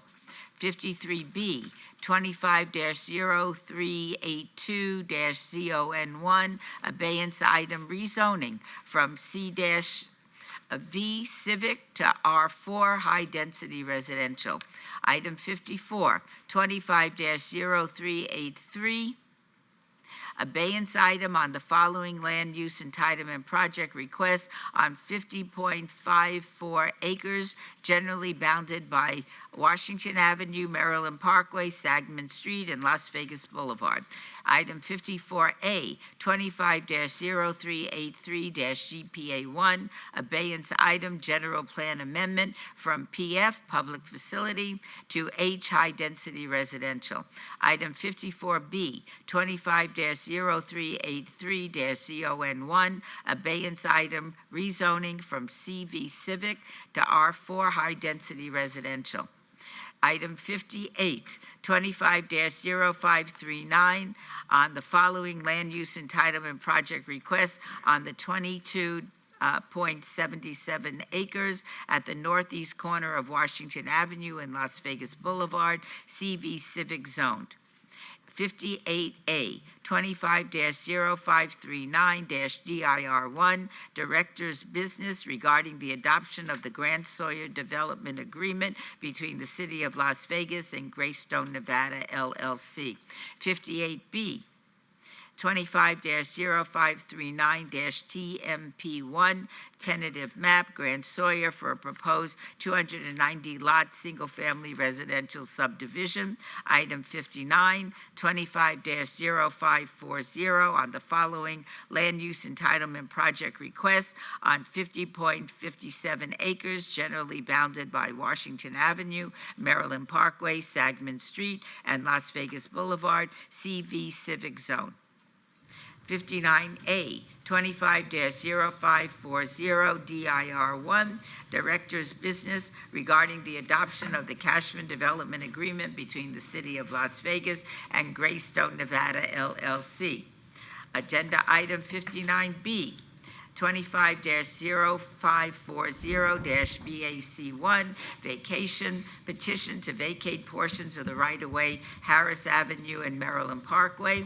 And 59C, 25-0540-TMP1, tentative map, Cashman, for a proposed 781-lot, single-family detached and attached residential subdivision. The applicant is Greystone, Nevada, LLC. The owner for items 53 and 58 is State of Nevada, Division of State Lands, and the owner for items 54 and 59 is the City of Las Vegas. The Planning Commission and staff recommend approval of all of the land use entitlement projects. These are in Ward 5, Ms. Summers Armstrong, and our public hearings, which I now declare open. Is the applicant present? I am. Good morning, Mayor, members of council. Stephanie Gronauer, 1980 Festival Plaza Drive, here on behalf of the applicant Lennar Homes. We're very excited to be here today with what we believe to be a hopefully catalyst project in the downtown area, with over 1,000 new for-sale homes for the residents in that ward and hopefully people who want to move to the downtown area. The goal is to make these 1,000 homes hopefully the most attainable homes in our valley, or at least some of the most attainable homes price point wise in our valley. So we're really excited to present this. Before I do that, though, I do want to say some thank yous. The councilwoman, we really appreciate all of her vision and direction for this project. I know this is near and dear to her heart and going to very much change her ward, so we appreciate her direction and her working with us. Also, Mike Jansen is your fearless leader who's phenomenal, and this project wouldn't have been here without his vision. So we're going to keep him. we very much appreciate Mike and his staff. Dina Babsky is amazing. We're continuing to work with her on some subsequent applications you'll see. Also, the planning department, Seth, Peter, and all of their team, Public Works, Joey, Lucian, and their team, the fire department, your city attorney. It's been a real team effort to get to this point, a little bit over a year, I believe, and so I just want to very much thank them for their recommendation of approval, but also all the work and energy that went into this project. So with that said, just first I want to orient you to where we're at, because this is a real significant acreage-wise project. So if I could just direct your attention to the overhead. Hopefully you can see both of these. There we go. Maybe just zoom out a little. There we go. On the south portion, this is what you all know as the former Cashman baseball field. So this is a little over 50 acres of property. You can see in yellow, it's on the south side of Washington Avenue, on the east side of Las Vegas Boulevard, and then Maryland is to the south side of the property. I wanted to show you both because they're across the street from one another. So this is the former Grant Sawyer property that was used for state office buildings for years and has sat vacant for quite some time, currently owned by the state of Nevada. This is a little over 22 acres, and that is the other portion. So we're looking at about 70 acres of land that will be redeveloped, and as I mentioned, hopefully be a catalyst to everything in this area for future things to come. I'm going to go a little out of order and start with Cashman. It's just a little bigger project. So for Cashman, both applications are basically the same. There's a GPA to change it, actually, that was reduced from the GPA to high to a GPA to medium, so I want to make sure that's on the record. Also, there's a zone change for both properties to R3 zoning. They both have development agreements attached to them, and mostly it's because we really do have some really unique urban product type that needed some specific development standards and design guidelines. So those are attached to the development agreements for both of those properties. And then we've got tentative maps. So once, if hopefully this is approved today, the maps will be ready and Lennar will be able to close on the property and then start development. There's also a vacation application that sometimes can be of concerns to neighbors because they think a street is getting vacated. That's not the case.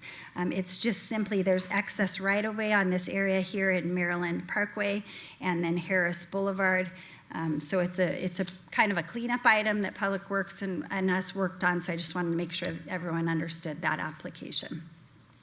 So for Cashman, this is the concept. I'm starting with the fun pictures because I think that's the exciting part. So Cashman has a typo. This is not Cashman's plural, and it will not be the name of the community. It's a concept, but certainly a very, very cool concept you can see here with sort of a mid-century look to the community. This will be the main entrance point at Washington Avenue where you have a gated entry, both ingress and egress, and then you'll see some kind of entry feature there that will, I'm sure Lennar will come up with something creative to capture the history and significance of this property. You can see beautiful fencing and gated entry that will be there.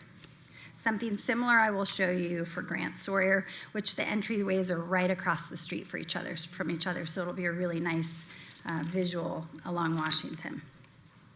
This is the landscape plan for Cashman. So you can see I was just referencing that main entry off of Washington. There's also another gated ingress and egress off of Maryland Parkway. And then there's an emergency and an exit only a little bit further west on Maryland. And there's already a condition in your backup that allows for that exit point for the residents that will be up here in this area along the south. You'll see in pink here, this is 2.6 acres that's going to be reserved for a future commercial development. We have to parcel it off, and then we will sell it to a commercial developer or maybe your redevelopment agency if they're interested for something really unique and hopefully spectacular along Las Vegas Boulevard in between the Natural History Museum and the Neon Park if they stay there. And again, hopefully to service the area from a commercial standpoint. There's obviously a need down there for these 1,000+ homes that are coming, as well as the residents that exist in the area today. So that'll be an exciting component of this. Also, when you drive in, you'll see the amenity area right when you drive in. So there's about an acre of open space on this. This will have a pool with some cabanas, a play structure with tot lots, a really great trail that's along this fault line, and significant elevation grade. I know you've all been out to Cashman Field. There's that huge difference in the parking lots.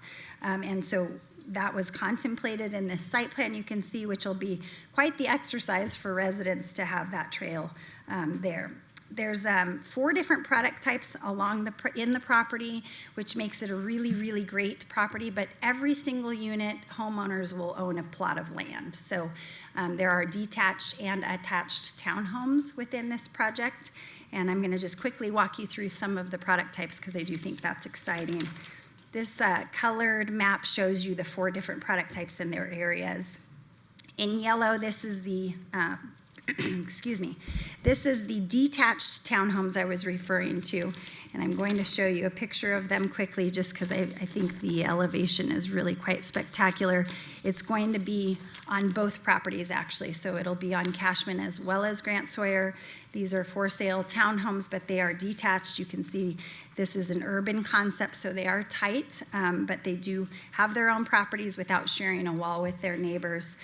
The way they live and the way these were designed are phenomenal, just because you've got an option for a next gen on the bottom floor, which is super important in our economy these days. There are parents that are living with families or children who can't afford to buy homes that are living with families. So this floor plan has an option for either a tandem garage, so you could have a 3-car garage here, or you can have that next-gen suite on the bottom floor. So really, really special product type. The second floor is your living space with your kitchen, dining, living area, also an outdoor deck on the second floor. And then the third floor has your bedrooms and another deck for outdoor space as well. So this is anywhere from 1705 to 1945, and again, that's this product type that's in yellow around the property and then also across the street at Grant Sawyer. The other three colors are all traditional townhomes, but they live very differently and uniquely, so people will have lots of options in this area. These pink ones are basically kind of like condos. They live more like condos. They are threeplexes. And this is a rendering of those threeplexes. You can see, again, 3 stories with front doors. They have 2-car garages. All of these products have 2 cars or 1 cars or tandem. There's a whole bunch of options, but we have lots of parking on the property as well as for visitors. These are 4-plex units in the orange. And these 4-plexes live slightly differently. They are rear loaded, again, with the front entry points, and more long in nature. You can see that the pink is a little bit more of a square that lives like a condo. The orange live a little bit longer in nature. And then up in the corner, you've got 5 and 10 plexes, and the councilwoman did ask us to make some slight revisions, which are part of your backup, the architectural elevations. These will live like brownstones, which if you've been back east, they're really cool. So this will be a nice added product type to the area. And we've added basically a wrought iron stoop, if you will, for lack of a better word, in front of each one of these front doors so that you can distinguish between the front door of each product type. So that's in your backup and already has been provided to staff, showing that amendment that the councilwoman asked of us. From a parking standpoint, I did want to just hit on it quickly because we do have quite a few parking spaces. For Cashman, we have 950 parking spaces on this property for the 781 units, and 169 of those are visitor parking. So we have a lot of parking. You can see in gray here, we've provided parking areas near the park, extra visitor parking all throughout this southern area. And then you can see the little gray dots are basically excess parking. Some on the street. There will be no parking allowed on the driveways. There are some 5-foot driveways. And so I know Peter has added a condition that specifically says in the CCNRs, we would have a provision that prohibits parking on those 5-foot driveways. But those are all pavered driveways. They're really nice looking, so it'll make the appearance of the front of the homes look very, very nice. This is the circulation plan, so you can see lots of walkability through the site, hopefully to the future commercial at some point as well. And then again, the walls. So I think that is Cashman. I will move on to Grant Sawyer. So again, Grant Sawyer is just across the street, 22 acres, the exact same applications, with the exception of the vacation. This is the concept for the entry to Grant Sawyer. This is not the name. It will be some name, but again, this is just to give you a concept of what it will look out like. Again, a gated entryway that'll be very significant off of Washington with the amenity, about a half-acre pool, clubhouse, and tot lot. When I say clubhouse, I mean cabanas. Tot lot area in the center of the site right when you pull in. And then this is the landscape plan. There is a secondary entry on Vision Park Lane. That's the east portion of the property. There will be access to the existing RTC bus stop on Las Vegas Boulevard, pedestrian access here. This lives a little less dense than Cashman. There is a mix of those detached townhomes in the center of the property, as I mentioned, and then around the perimeter you will have detached single-family homes. So there'll be 2-story homes. So you'll have a difference in elevation there. Those homes are pretty significant in size, about 2,000 to 2,400 square feet, detached homes, and it'll just live a little bit differently, a little bit more like a neighborhood, a little bit more intense across the street at Cashman. Again, this shows you the difference in the 2 product types. The blue are that beautiful detached townhome I showed you earlier, and then the yellow are the single-family detached homes. The elevations for those are here. And again, those are different sizes and plenty of different options and elevations for that product type as well. So with that said, I am happy to answer any questions. This is, as I mentioned, really excited to be here. Exciting project, should be a huge catalyst to the area, and we very much would appreciate your approval. Thank you so much, Ms. Grunauer. I think before we have questions, I'm going to ask the staff for their report. Thank you, Madam Mayor. Peter Lowenstein for the record. Please note there are additional backup materials that include the justification letter, which addresses the amended request from on the general plan and rezoning for both projects, as well as tentative map sheets and building elevations, which cover the wrought iron fencing on the stoops. The proposed changes support the vision of the 2045 downtown master plan and will provide some future high-density residential development in a key redevelopment area. The proposed development agreement conforms with all the NRS 278 requirements. Through the proposed development will be consistent and compatible with the surrounding area and would provide much-needed housing stock in Las Vegas downtown. As such, staff recommends approval of the land use entitlements with the following condition amendments. So I'll probably revisit this when we take the motions, but condition number 3 on 25-0539 TMP1, which is item 58B, and condition number 6 of 25-0540-TMP1, which is item 59C, to include the following sentence at the end of the paragraph of those respective conditions. There shall be specific reference to the prohibiting of parking on 5-foot driveways. With that, thank you. Thank you so much. Does the applicant agree to the conditions? Yes. Right. Is there anyone else wishing to be heard on this item? Seeing none, I will close the public hearing. Are there any questions or comments from the council members? Ms. Summers Armstrong, would you care to share with us your thoughts? I'm really overwhelmed and excited. When we knew that we needed to sell Cashman, I had such grand hopes, and I think that they are being fulfilled today with this proposal. We know that we need housing desperately, especially affordable and attainable housing within our community. And I was demanding, as I am, because I really want our community, those folks who need this type of housing, to not get just any old thing. That when they make that turn onto Washington and into their community, that they know that the city of Las Vegas cared about what was going to be there, that we had high standards for the development of this community, that their lives and the lives of their children and their families that are going to grow and enjoy homes there is important. And I'm really, really excited that Lennar was up to the challenge, and I thank you for that. I'm just excited. I think that this is going to really, really change the trajectory of that community there. And I'm looking forward to going out into the community and talking to people about this, letting people know that there are home ownership options, that there's support with grants for teachers and folks who have moderate income to be able to afford to live in this community.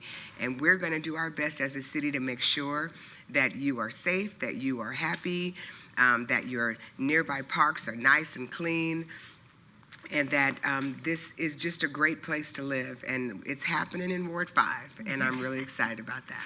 So thank you, Mayor. Before I ask for a motion, is there anybody else that would like to say a few words? Yes, Ms. Kelly. Thank you, Mayor. I too am excited. As a native Las Vegan, this is phenomenal.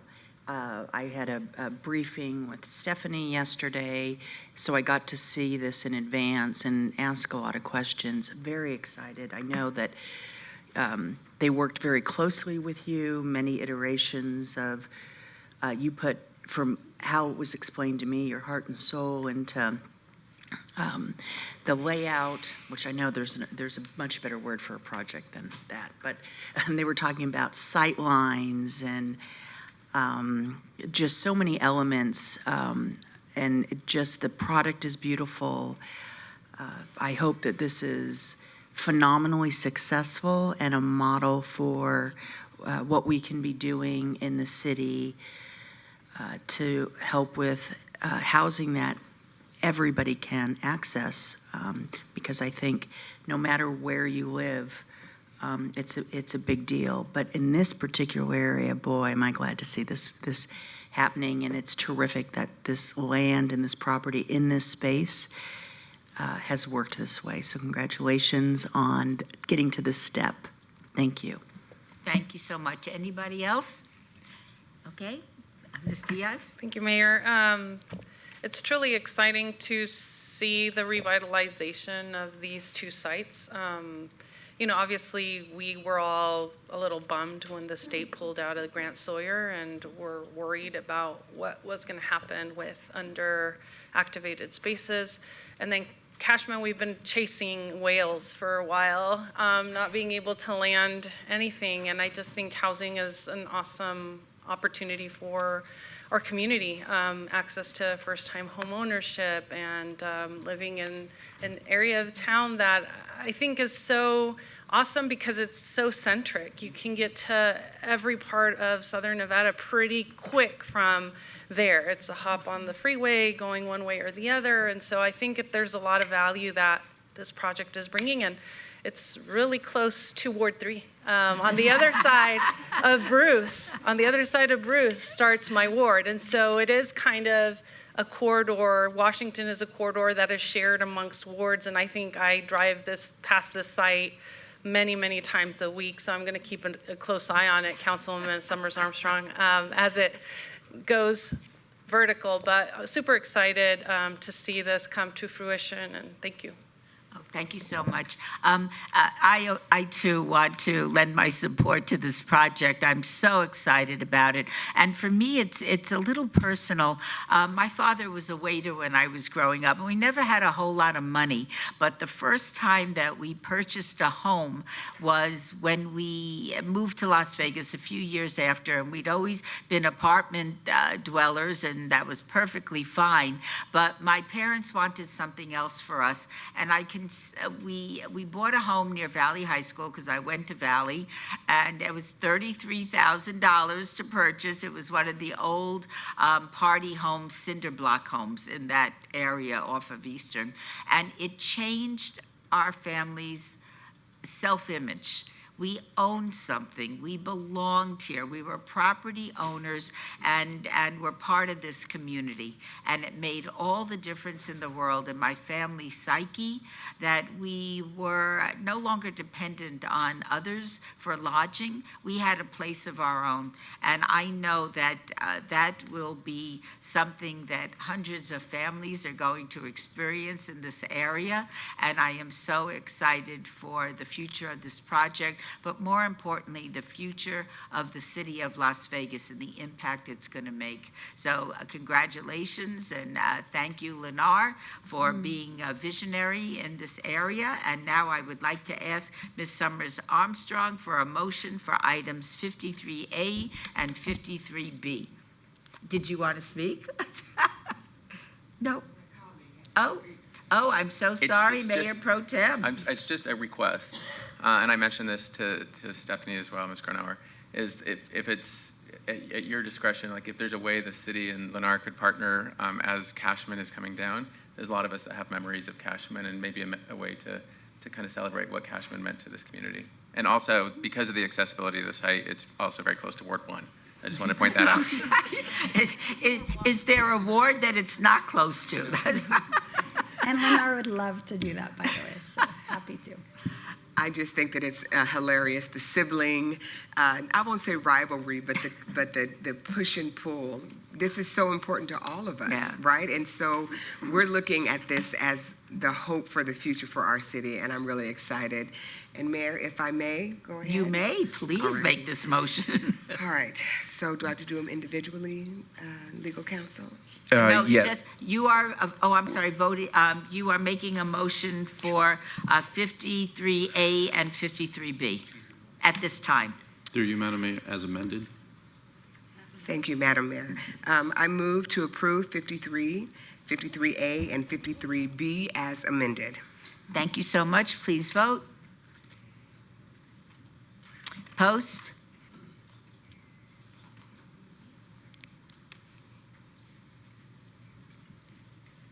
Thank you very much. Thank you very much.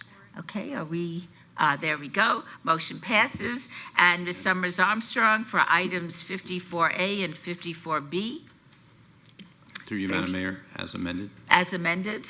Thank you, Madam Mayor. I move to approve item 54, 54A, and 54B as amended. Please vote.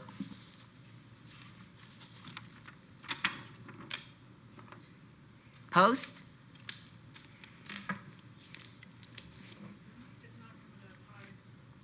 Okay. Motion carries? It did, okay, motion carries.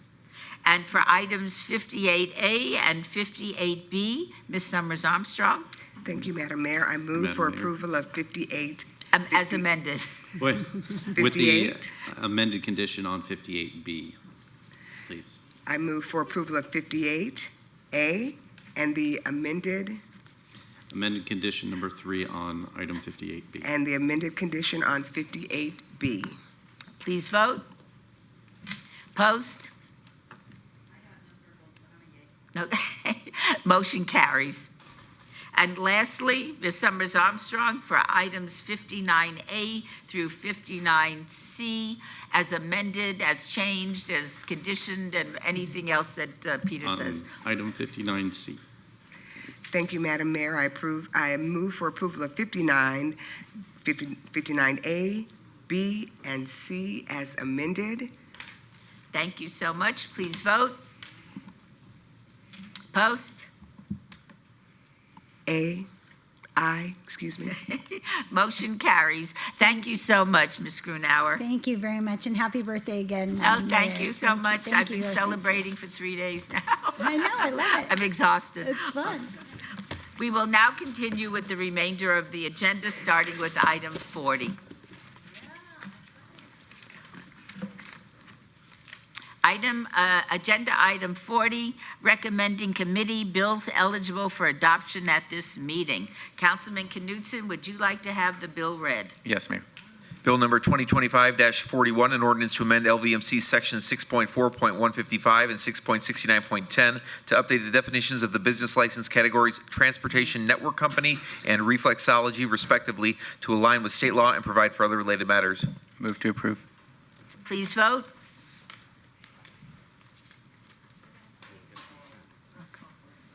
Okay. Aye. Any no? Aye. Okay, we're all right. Motion passes. Agenda item 41, bill number 2025-42. Councilman Knutson, would you like to have the bill read? Yes, Mayor. Bill number 2025-42, an ordinance to amend LVMC Section 6.2.150 to clarify the requirement that separate licenses or permits are needed for each assumed or fictitious business name being utilized by a business and provide for other related matters. Move to approve. All those in favor, please say aye. Aye. Any nays? Motion passes.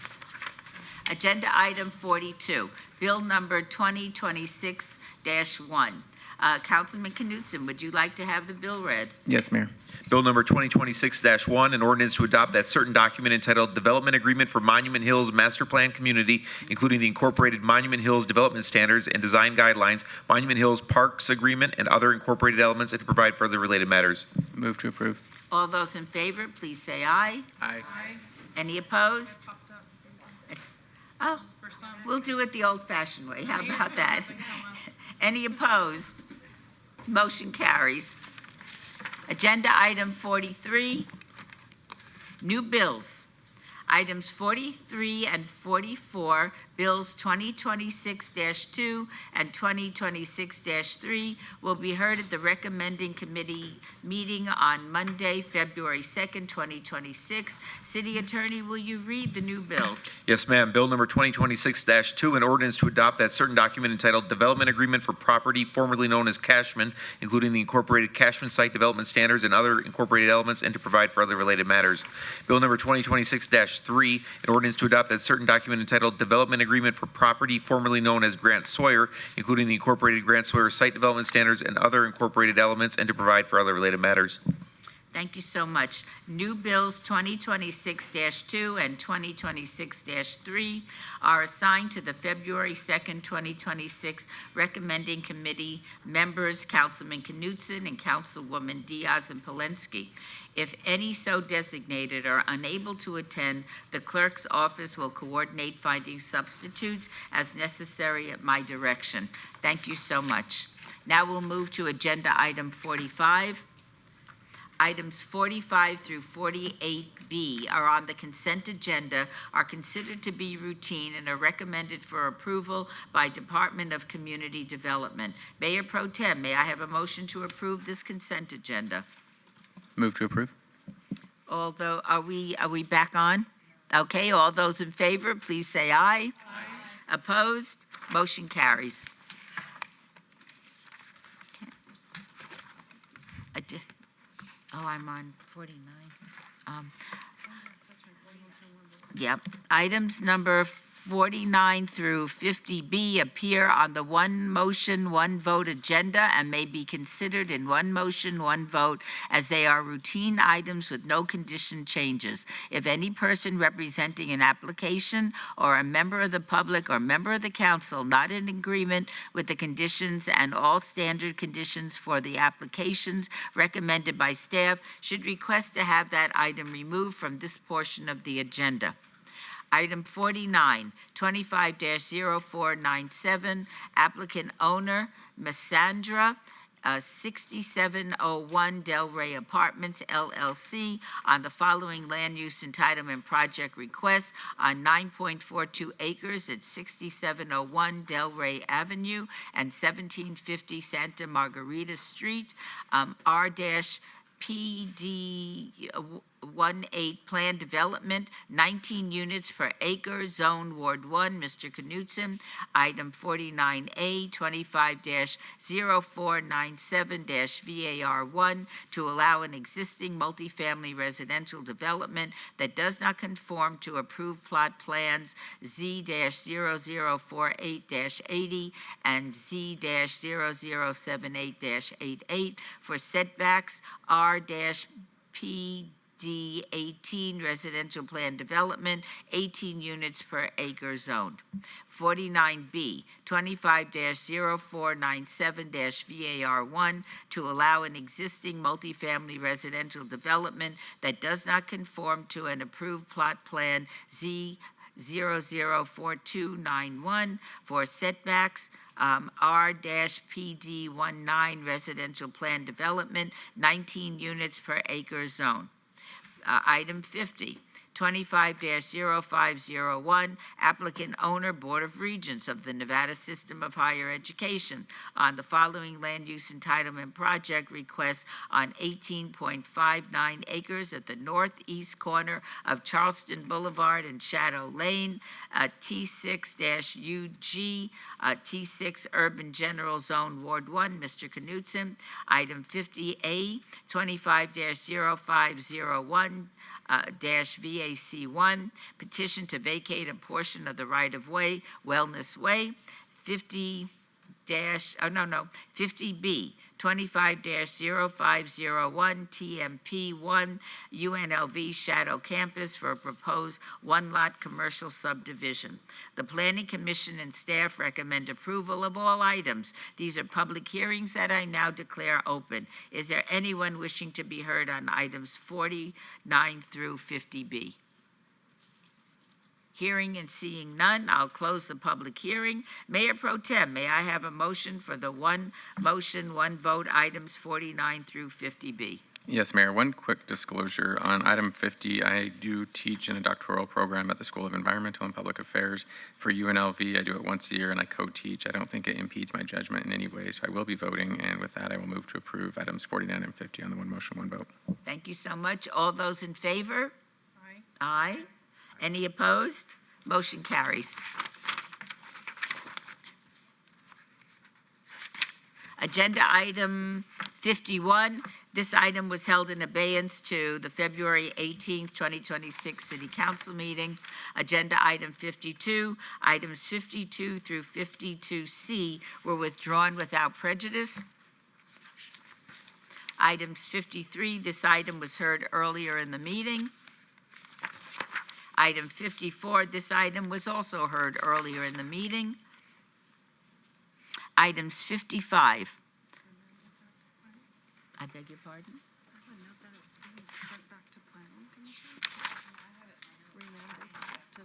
Which one? 55. Oh, so we have to do the action? All righty, thank you so much. All right, item 55, 25-0466, abeyance item on the following land use entitlement project request on 0.97 acres at 2747 North Rainbow Boulevard, C1 Limited Commercial Zone. 55A, 25-0466-VAR1, abeyance item to allow 39 parking spaces where 43 are required. 55B, 25-0466-SUP1, abeyance item for a proposed 3,800 square foot alcohol on premises full use.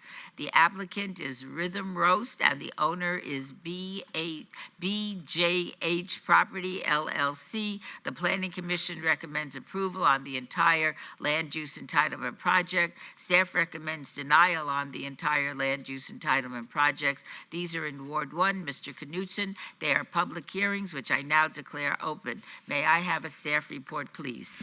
Thank you, Mayor Seth Floyd, for the record, and I apologize for making you read all of that because staff is going to be requesting that this item be remanded back to the February 10th, 2026 Planning Commission meeting to re-notify and rehear this item as the applicant has requested to intensify the use, and so we need to go back through that process. Thank you. Thank you so much. Is there anyone else wishing to be heard on this item or these items? Seeing none, I will close the public hearing. Are there any questions or comments from council members? Yes? Oh, no? Okay, no waving at me. Okay. Is there a motion, Councilman Knutson? Yes, Mayor, my motion is to remand this back to the Planning Commission on February 2nd, 2026. Correct, is that February 10th? Excuse me, February 10th, 2026. Thank you. All right, thank you so much. All those in favor, please say aye. Aye. Any opposed? Motion carries. Agenda item 56, 25-0390-SDR1, Site Development Plan Review. Applicant Kivan Khorshid, owner, Dental Training Center and Digital Lab, Inc., for possible action on a land use entitlement project request for a proposed six-story, 70-unit mixed-use development with 2,177 square feet of commercial area with waivers of Appendix F, interim downtown Las Vegas development standards, Area 2 on 0.30 acres at the southeast corner of Gas Avenue and 7th Street, C1 Limited Commercial Zone, Ward 3, Ms. Diaz. The Planning Commission recommends approval. Staff recommends denial. This is a public hearing that I now declare open. Is the applicant present?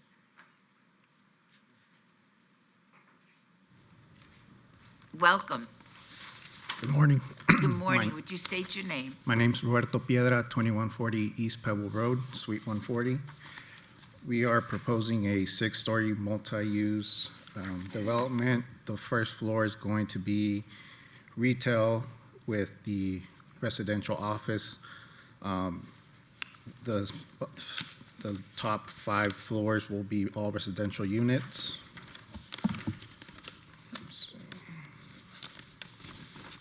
We will also have a basement for additional parking.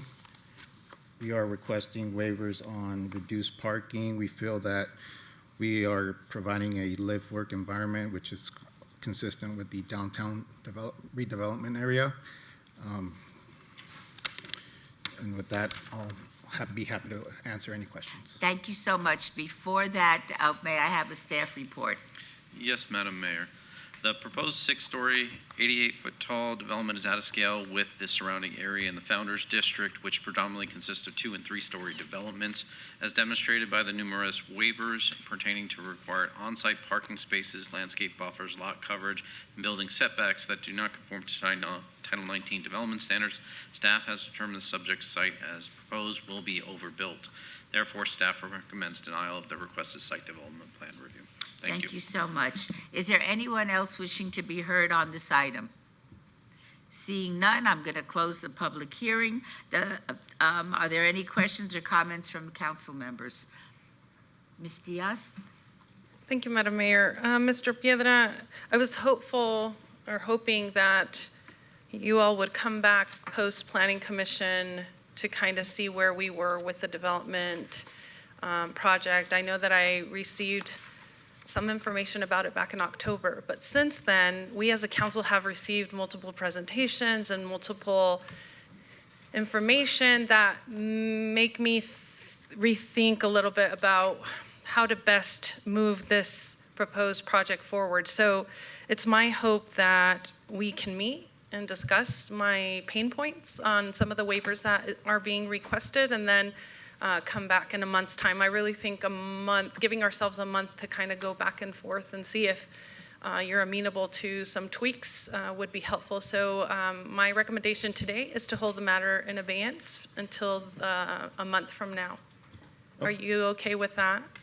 Yeah. Okay, thank so you that so is much. going to be my motion. I hold agenda item 56 in abeyance to the February 18th meeting. All right. I've got no, all right, we'll just do it verbally. Are all those in favor of Ms. Diaz's motion to hold us in abeyance for 1 month, please say aye. Aye. Any opposed? Motion carries. We'll look forward to seeing you here in a month. Thank you. You're very welcome. Agenda item 57, 25-0473-SUP1, special use permit, applicant Jerry Durr, owner, JLC Nucleus LLC, for possible action on a land use entitlement project request for a proposed 2,400 square foot alcohol on-premise full use with a 3,400 square foot outdoor patio area at 926 West Owens, a C1 limited commercial zone, Ward 5, Ms. Summers Armstrong. The Planning Commission and staff recommend approval. This is a public hearing that I now declare open. Is the applicant present? Is the applicant present? Yes, I am. Oh, there you are. Okay, would you like to tell us about your project? Yes, this is a Taste of Class Lounge and Venue. It's basically for seniors, so they won't have to go far, so they have somewhere to go and have somewhere to go and plan parties, family reunions, picnics, and all that. But it's basically for our older people, not for the young, it's just for the old. People my age, 70 and over. Give them somewhere to go and something to do. Thank you so much. May I have a staff report, please? Thank you, Mayor. Seth Fuller for the record. Mayor, the staff recommends approval of the special use permit subject to conditions. Thank you. Thank you so much. Is there anyone else wishing to be heard on this item?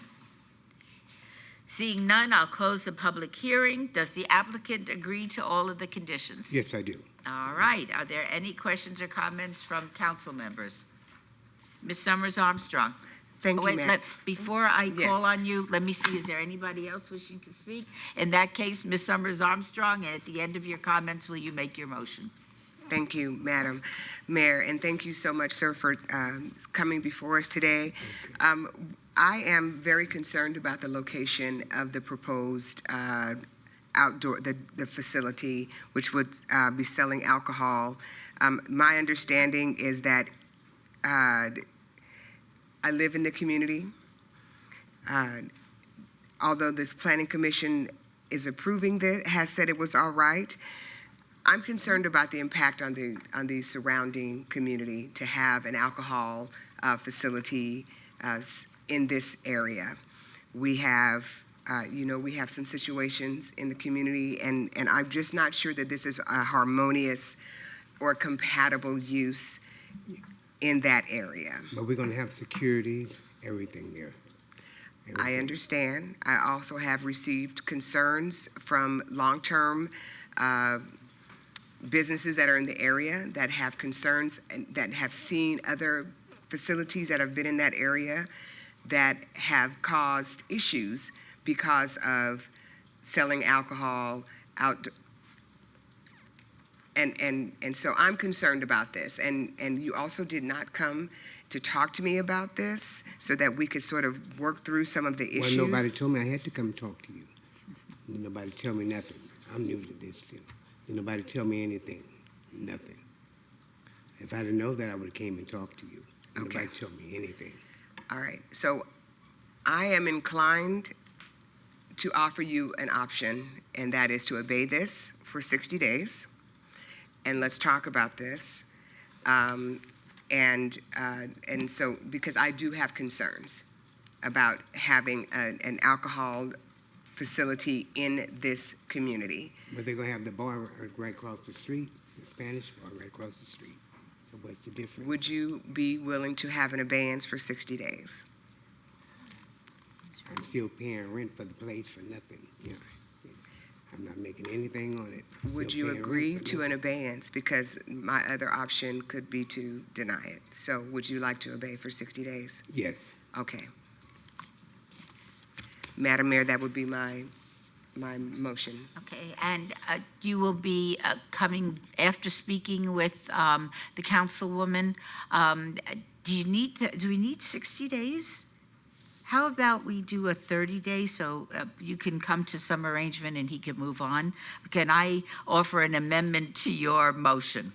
Thank you, Madam Mayor. I would accept that amendment. 30 days? Are you comfortable with 30 days? Yes. Then we will look forward to seeing you back, and I'm looking forward to a robust conversation between you and the councilwoman so we can vote in favor of this and move forward. So with that, the motion is a 30-day abeyance, and I'm not sure what February 18th. the February 18th meeting. Are there any other questions or comments from members of the council? In that case, shall we vote? Let's see if this technology works. Please post. Aye. Oh, is there anybody opposed? In that case, the motion carries. We'll see you back here in 30 days. All right, thank you. Thank you so much. Agenda item 58, this item was heard earlier in the meeting. Agenda item 59, this item was also heard earlier in the meeting. Agenda item 60, set date on any appeals filed or required public hearings. I would instruct the city clerk to set the public hearing dates and appeals from the City Planning Commission, meetings and dangerous buildings and nuisance litter abatements. Will do, thank you. All righty.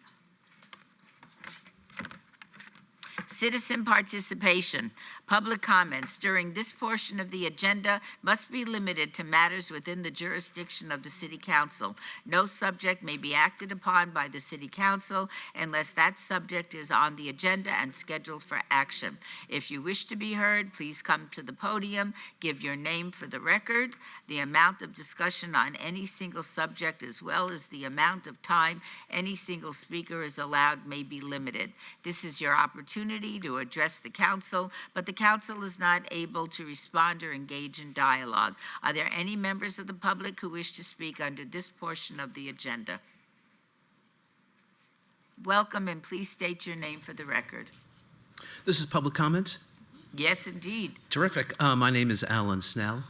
I'm a bicyclist and journalist here in the Las Vegas area, and I'm here to talk about a public safety issue. And that has to do with our road safety and bicycle safety issues that Las Vegas has to deal with. As you know, the bicycle crashes, the road deaths have been gaining a lot of attention. And I have some bad news for Las Vegas. I actually did some research, and I was kind of curious about your bicycle safety plan. And I learned that a national organization called People for Bikes, which ranked all 2,901 cities that they looked at, Las Vegas, you came in at 2,073rd. To do the math, you're at the 29th percentile. That's appalling. That's bad. And I'm here to talk to you about, to see if you guys can start reevaluating your priorities to make our road safety better here in the metro area. 20 years ago, when I worked at the Tampa Tribune, I actually left the newspaper to work on road safety issues. I actually worked 6.5 years, full-time, traffic safety, bicycle safety. I was so upset that bicyclists were getting killed that I actually left journalism. And I said, I got to walk the walk, bike the bike.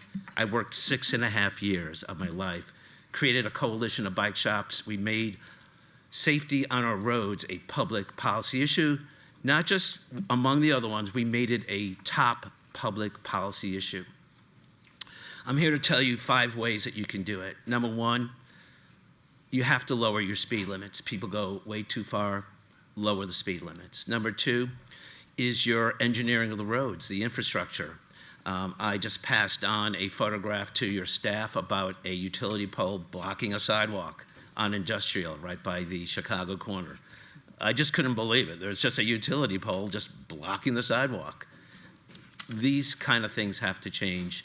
You have to start building bicycle and walkability infrastructure. Would you mind finishing up?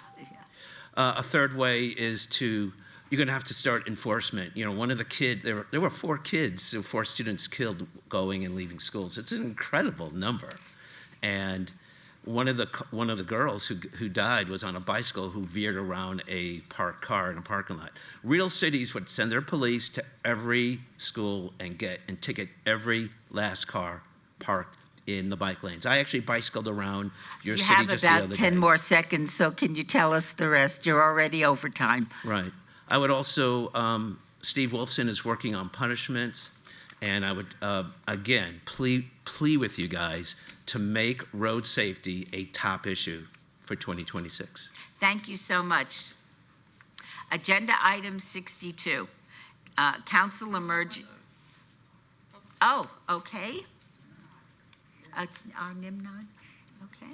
Hello again, mighty council and birthday girl. You'll have 2 minutes, Mr. Nimrod. Methuselah went to 969 years young. You're still a baby. You can find, my name is Eric Melchizedek Christ Nimrod. You can find my twin brother Christ in the 4 Gospels, Matthew, Mark, Luke, and John, conquering the crucifixion on the Roman cross. He's alive and he's a winner. As long as religious people worship the death of Christ and not his victory over death and the cross, cancer, heart attacks, suicide, etc., homelessness will never be cured, because the law of attraction is you attract that which you worship. And most religious people worship Jesus' death and not his conquering of death. So I'll say that. Now, I have doubts about Public Works 24 to 29 since they involve the RTC, whose buses always run late or don't come at all. Your safety is our top priority is their slogan.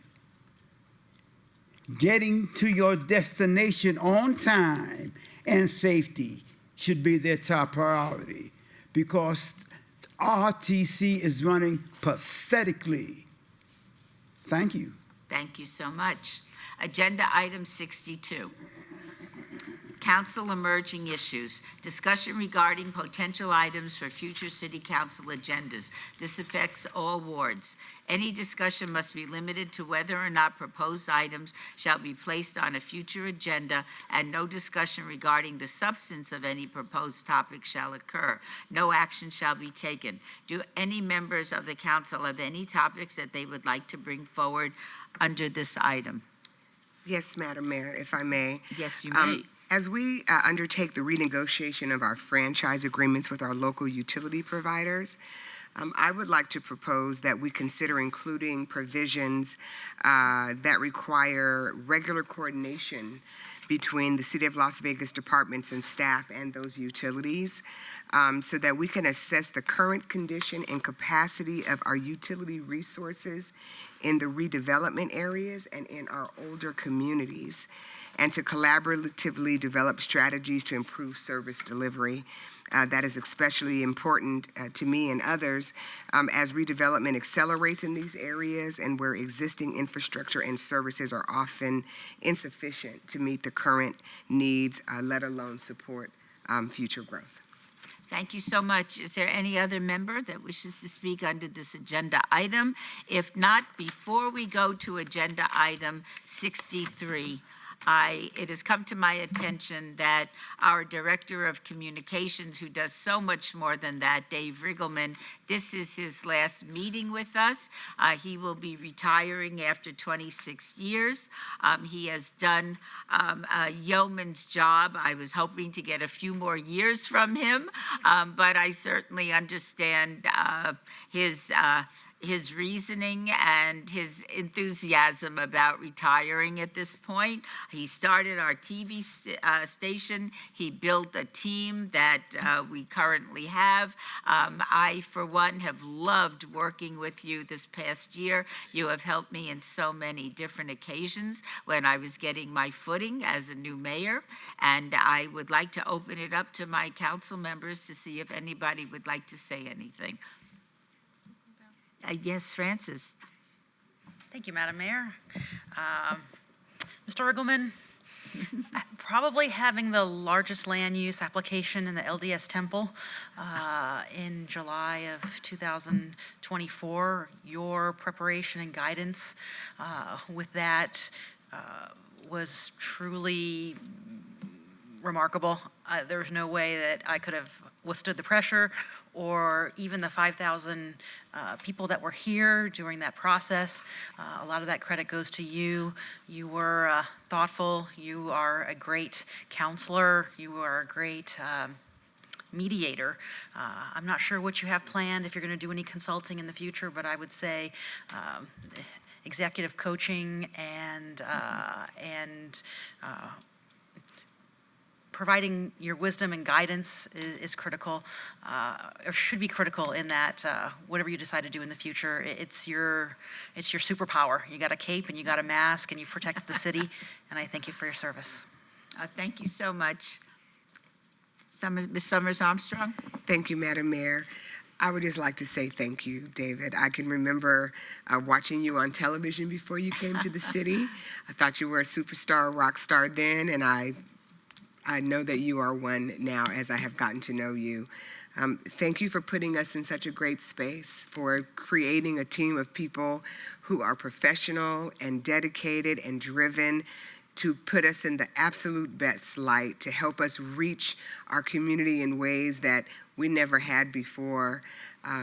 You guys are on top of it. They follow your lead.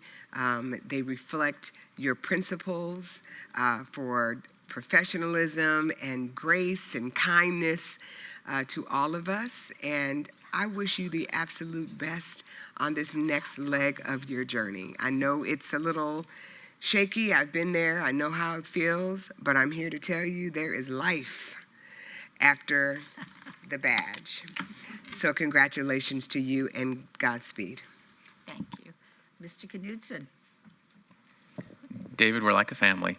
You can always come back. So you can come back as an elected official, or there's a new volunteer program, and you're more than welcome to come back. And I've made the offer. I expect you to be there with a white jacket on because you're part of a family, and this is our home. So thank you for everything. I appreciate you. Ms. Diaz? Thank you, Mr. Riggleman. You truly are part of the Las Vegas City brand. I think so many people have become so used to your likeness, so used to your charisma, and you're just such a class act. So it's with sadness that we have to part ways, but there is going to be happy days ahead of you, because I'm not sad that you're going to be connected to your phone 24/7, keeping us apprised of every world event. Any mention of Las Vegas, you got to kind of reach out to us, and you're going to get your sleep back. That's what I'm saying.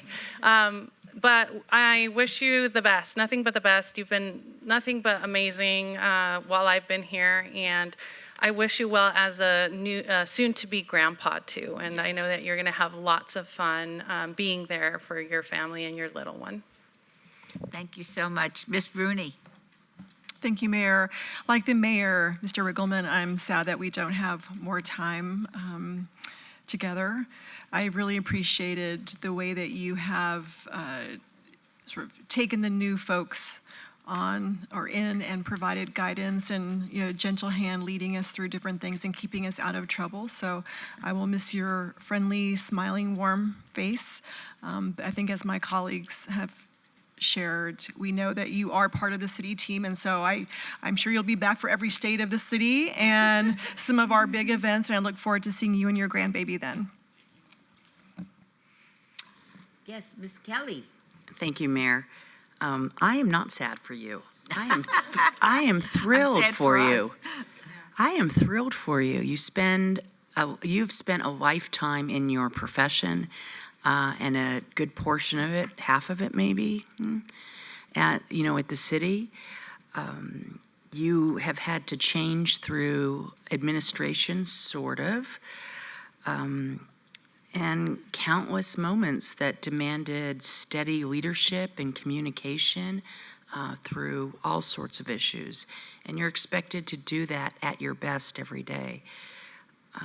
You deserve this, and I'm so thrilled that you're in a part of your career where you are going to be celebrating this next chapter of your life with your family. You have everyone knows you. And I hope you're not coming to State of the City. I hope you're watching them. I hope you're watching them from home, if you even want to watch it. Yes, or not even worried that your vacation happened to be when the State of the City was happening. Your influence is woven into this organization, and will continue to guide it well. I want to thank you for your dedication, your judgment. I know. We had a chance to visit, and everybody has their own individual experiences, but the ability for you to be here today, to hear the accolades and have such a long tenure through so many different elected officials and different bosses really speaks to your diplomacy, your eloquence, and your professionalism, and you're going out on top, and enjoy it. Maybe it will take some time, but you get to, the community is ready for, as the Mayor Pro Tem said, for you to re-engage at any time. Of course, you may be engaged already in ways. There are bike issues, for example, and I'm not making fun of that, but I will tell you there is a vacancy in Ward 2. You're a Ward 2 resident. It doesn't cost very much. And you could, don't shake your head, because before, wait a second. I was one of those people who shook my head. But what I'm saying is, you could throw your hat in the ring and just see how it goes, and without having to raise any money and talk to neighbors. And I will just say, doing so in an open race when there's not an incumbent is the best time to run. And so you've got 6 weeks or so to think about it. So with that, I'm looking forward to you. Thank you for being my colleague, and I'll continue to represent you well in the ward.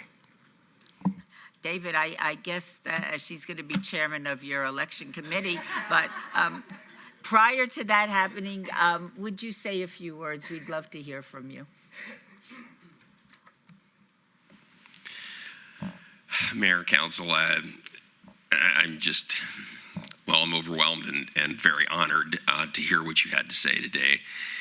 I've told Mike this, it's been the privilege of a lifetime, really, to be able to not only work for the city of Las Vegas, a city that I absolutely love. The mayor's heard me say this, it's the best city in the world, without a doubt, no question in my mind.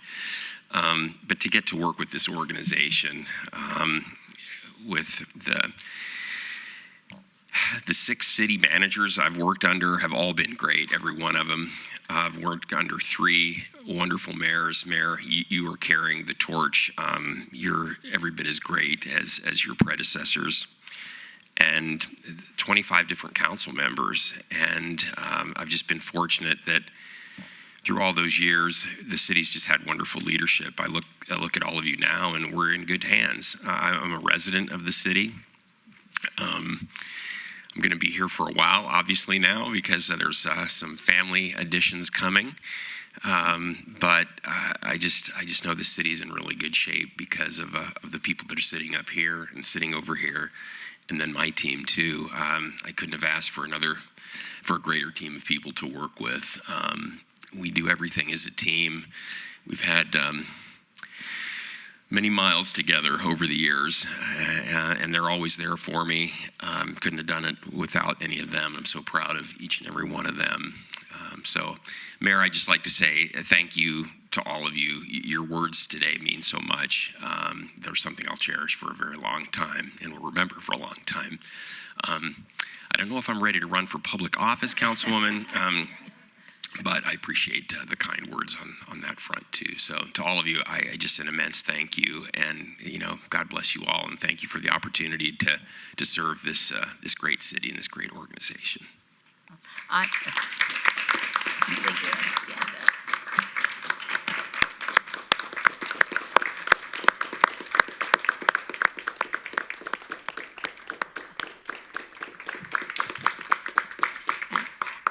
David, we wish you every success and happiness as you embark on the next chapter of your life. And we know that it'll be as fulfilling and as meaningful as all of the chapters in your life so far. So congratulations on a retirement very well earned.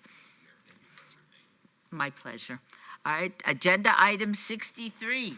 Council member recognition. Comments made by individual city council members during this portion of the agenda will not be acted upon by the city council unless that subject is on the agenda and scheduled for action. Ms. Summers Armstrong, will you like to get us started? Thank you, Madam Mayor. We'll be brief. We have had quite a few amazing events in Ward 5 over the last couple of weeks. On January 16th, Sweet Honey in the Rock was at the City of Las Vegas, West Las Vegas Theater. This is a nationally recognized group. They actually did a children's performance on Friday, and then they did a paid performance in the evening that was sold out. It was amazing, and I was very pleased to have an opportunity to introduce the group to our community, and we're looking forward to having them come back. On January the 17th, our community came together in joy to celebrate the Martin Luther King holiday weekend at the Taste the Dream Festival and Community Resource Fair that was held at the historic West Las Vegas School and bled over onto the WETC campus. We had food trucks, all types of resources were there. KCEP did the music, they held it down and kept the crowd engaged. And I would like to say that we had people from all across the nation there. They went on TikTok to find out what was happening in the community, and I met some folks from Delaware that had come all the way from downtown to enjoy Taste the Dream. So I think this really is a testament to how we are marketing ourselves and what can be as a cultural tourism in historic West Las Vegas. On the 17th, we also, well, that was Monday. Oh, that evening, I forgot, was the Martin Luther King Jr. Scholarship Banquet. I hung out there with the mayor and some of our other elected officials, and the mayor was sweet enough to give a proclamation to Mr. Busby, who's the national president of the Urban Chamber of Commerce. We had so many illustrious folks there, and we had a great time, and congratulations to the Martin Luther King folks for putting on an amazing event. On Monday, we attended the 44th annual Martin Luther King Jr. Parade. Every single year, this event becomes larger. We were 36th, and first I rode Big Red behind the mayor. She was in not on Big Red, y'all. She was in Little a yellow. convertible. Okay, she was riding pretty. I was in Big Red with some other community folks. And then I went and walked with schools from Ward 5. So we had the Western High School Band, we had the dance team from Western, we had kids from Parsons Elementary, Vegas Vista, and Bunker Elementary, and they walked with me. We didn't even have to ask hard. We had over 100 kids. And so it was amazing to be part of this. We didn't even get started till noon because there were so many other folks that were there. This is an amazing event. I think it's the largest in the nation. And again, congratulations to the MLK Parade Committee. Upcoming events this Saturday at 10 a.m. We have Sitting with Chandra at Becker Tech at 2221 Maverick Street, where we will be entertaining questions from our community, providing information on what's happening, and we encourage you to please come out, hang out with us, get an update, ask questions. I'll be there. On the 7th of February is a Night of Expression talent show that's going to be at the Sammy Davis Jr. Festival Plaza. Bring your blankets and lawn chairs and enjoy some really wonderful performances. And our signature event in Ward 5 will be happening on February 21st, which is Love on Jackson. This annual event has been a hit. Last year was the largest. We're hoping this year will be even bigger. We will have music, food, games, all kinds of resources and community organizations there to talk about what they're doing in the community. Just want to let folks know that between March 16th and 20th, there will be Splash Spring Break Camp. So please, at the municipal pool over on Bonanza, the cost is $150. I believe there may be opportunities for scholarships, but so please call the number to make sure that your kids have something to do during spring break. And it's important that our kids learn water safety, so this is a great opportunity for them to do that. And finally, my team. I'm so grateful to them. You see Nora, Julius, and Ara. They hold it down for Ward 5. If you ever need to reach us by phone, we are at 702-229-5443. We also have a newsletter. We would love you to sign up for it. And if you just want to drop us an email, we are at ward5@lasvegasnevada.gov. Thank you all and have a great week. Thank you so much. Miss Allen Polensky. Thank you, Madam Mayor. On Wednesday, January 8th, Councilwoman Diaz and I welcome a delegation from Busan, South Korea, to City Hall. This is my ancestral home in South Korea where my mother's family lived for many, many generations, so it was very special. The group was visiting Las Vegas, of course, to attend the CES convention. Las Vegas is a place where bold thinking is encouraged and where partnerships across the world help shape our future. The presence of Korean leaders and innovators here at City Hall reflect Korea's incredible influence on technology. The following morning, I was lucky, and on Thursday the 8th, I was able to host a Korean delegation from Onsong City. Yes, Mayor Pro Tem, your park is named after the city. For those who are interested in learning about sports, tourism, major events, and daily life in Las Vegas. It was a great experience, and I truly appreciate the opportunity to host both groups. Next up, later that afternoon, we broke ground on the regional pickleball complex located at Wayne Bunker Family Park. This will be the largest pickleball-only facility within the city of Las Vegas. With 24 new courts, this project meets the growing demands for pickleball and expands our outdoor recreational opportunities in Ward 4 and in the city. Very excited to see this project officially underway after about 6 years. Miss Rosa, please land the plane on time. I look forward to seeing you at the ribbon cutting. Next up, on Wednesday, January 14th, we took an important step towards honoring the service and sacrifice of our veterans. The Nevada State Veterans Memorial begins a new chapter at the Thunderbird Family Sports Complex and will serve as a permanent home for our powerful bronze statues honoring American military service through the Revolutionary War to today. This memorial will be a place of reflection, healing, and education, created to honor the more than 200,000 veterans who call Nevada home. Thank you to everyone who attended this groundbreaking, including the mayor and MPT. It was truly an incredible morning. And on Saturday, January 17th, I had the pleasure of attending the SAPA luncheon. That stands for South Asian Political Network. Indian Americans play an important role in Southern Nevada, and I truly appreciated the opportunity to speak at this event. During the luncheon, I shared updates on several exciting projects coming to our city and to Ward 4, and we discussed how these initiatives will positively impact our community. I was honored to be the guest speaker for the day, and it was a very engaging session with a thriving Q&A portion. And Mayor, someone took the mic and said, Mayor Berkeley came to my house for a party, and I'm so proud. Oh, that's great.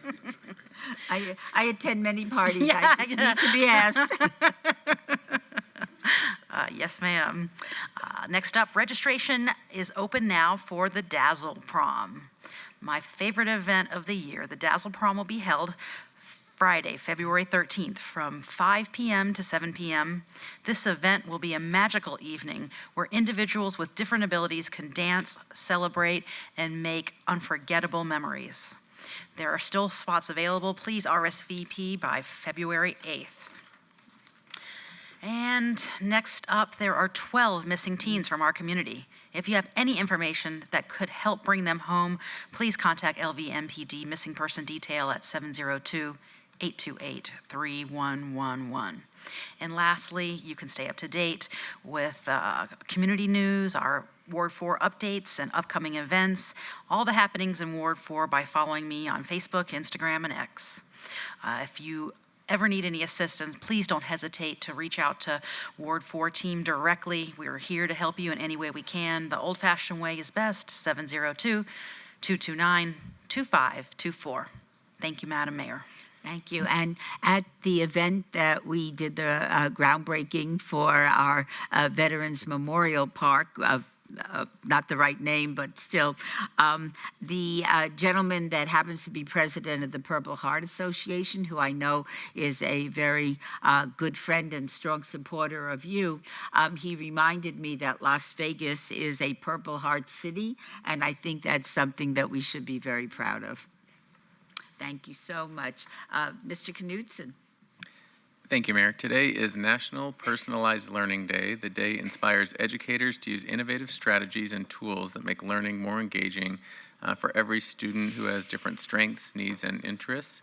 And it's the 18th Annual Las Vegas Senior Idol Showcase. The 18th Annual Las Vegas Senior Idol Showcase is having its second show this Thursday, January 22nd at the Charleston Heights Art Center.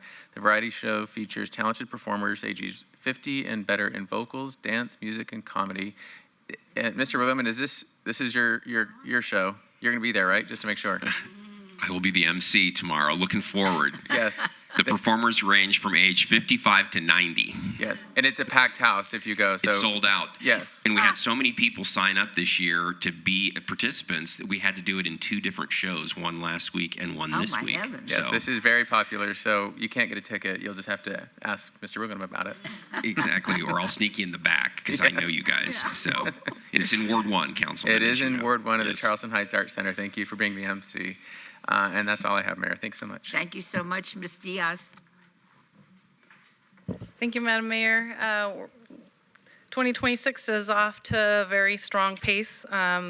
We started the year by unveiling the night we met across the way at Civic Plaza, and the mayor, my Arts Commissioner Fawn Douglas, and our awesome staff were there celebrating this public art installation by the local artist, by our very own local artist, Crystal Ramirez. Her beautiful piece captures the moment so many people fall in love with our awesome city, Vegas.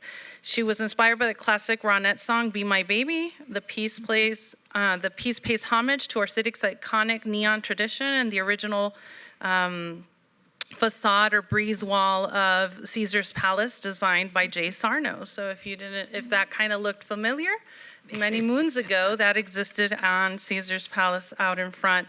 We were fortunate that Jay's daughter, Heidi, attended the special event too. She's right there next to the mayor. And this beautiful piece is Crystal's first public artwork installation, and I hope it's the first of many. Just want to thank Maggie Plaster and her fabulous public art team, Jennifer Clevin, and so many more that keep the art coming to our fabulous city.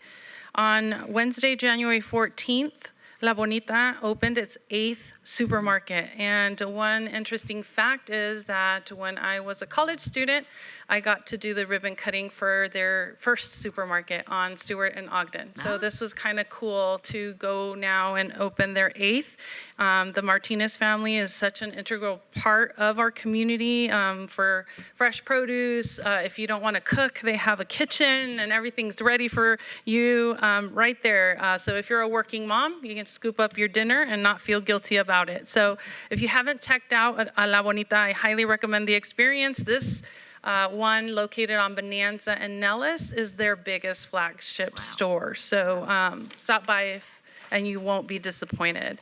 On Wednesday, January 14th, we also that same day had an Adopt a Spot sign dedication with Janina Sanchez, and Arlene stopped by with Vanessa Costa from our Department of Neighborhood Services to kind of support Janina's vision to help keep that area clean and adopt a spot. So I want to thank her for her leadership and the vision to wanting to be part of the work it takes to improve our community.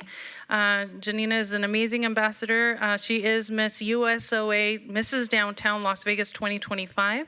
And so that's really cool to see her be a role model for her 4 children and mothers across our city. And we just wanted to put, did you know that you could adopt a spot? Because we all have spots that we need a lot of TLC given to. So if you're interested, take a look and reach out, and we'd love to be there for your sign dedication too.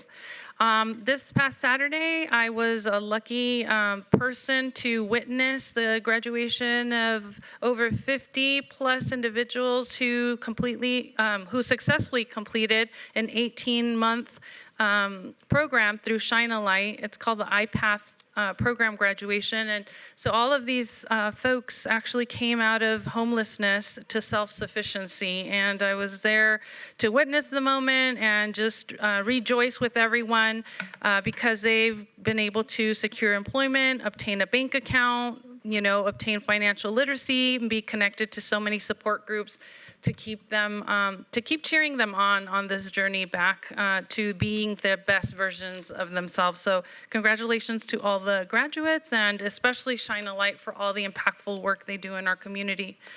On Monday, January 12th, we're going a little backwards in time, but we took a tour of the UNLV School of Dental Medicine. And I know Dr. Ma is probably sad that his picture is no longer going to be up there, but he kind of gave us a tour of the new Advanced Needs Clinic, and it's over a $2 million investment that set up this clinic designed to serve patients with intellectual and developmental disabilities, and it's soon to open, and it also will serve children with cleft palates and craniofacial anomalies. So I want to thank UNLV President Dr. Chris Heavey and Dr. James Ma for being there to personally give us this tour and educate us more about the upcoming work that will happen in that space. Last but not least, I just have a few PSAs. Free tree, please. We need the trees planted in our city. We need everyone, all hands on deck to volunteer. So if you live in 89101, 89104, 89110, or any of the other listed zip codes, you may qualify for a free tea. So please reach out so we can get that in your hands. And lastly, never too early, to flag shredding events. And so we all are in that time where we have to be gathering all of our documentation for tax purposes. So also remember to start setting your documents aside for shredding. I'm joining LVCEA in this offering to our community. So we will accept papers, but not heavy binders, credit card or bank cards, electronic devices, or wet or damp paper. So check the do and don'ts, and I think we will also be collecting expired meds at the same time. So save the date, Saturday, April 17th, 9 to noon in Ward 3, 857 Northeastern Avenue. And that is it for me, Mayor. Thank you so much. Ms. Bruni. Thank you. We kicked off January by hosting our monthly Bocaditos with Bruni, where we were joined by our neighbors and heard their questions and concerns about road safety and business development. I was pleased to join my colleagues, Mayor Berkeley and Councilwoman Chandra Summers Armstrong, and attend the 18th annual citywide Unity Prayer Breakfast, where faith leaders across the valley came together to reaffirm their commitment to serving our residents and addressing community needs in our valley collaboratively. I was pleased to join my colleague, Councilwoman Diaz, as we attended or toured the UNLV's new Advanced Needs Clinic. I know she covered it, but I do want to, again, shout out UNLV. I mean, this was a state-of-the-art clinic, and so thank you to UNLV for their continued commitment to provide first-class healthcare to all of our community residents. Last week, I attended the quarterly meeting of the College of Southern Nevada's Institutional Advisory Council meeting, where we continue to discuss the development of the Northwest Campus and funding options. Thanks to the steady leadership of Randy Robison, our city's Director of Government Relations, who serves as our fearless IAC chair. Last Friday, I participated in our Nevada Commission on School Funding meeting, where a group of esteemed policymakers and district superintendents continue to explore ways to direct K-12 education funding to our schools to improve academic outcomes. Last weekend, we held our most recent book club meeting, where participants discussed God of the Woods, which is a rather long but excellent book if you're looking for books to read this year. Yesterday, I attended the quarterly CompStat meeting, where we received updates on the Campus for Hope and heard from agencies that are partnering to support our unhoused population.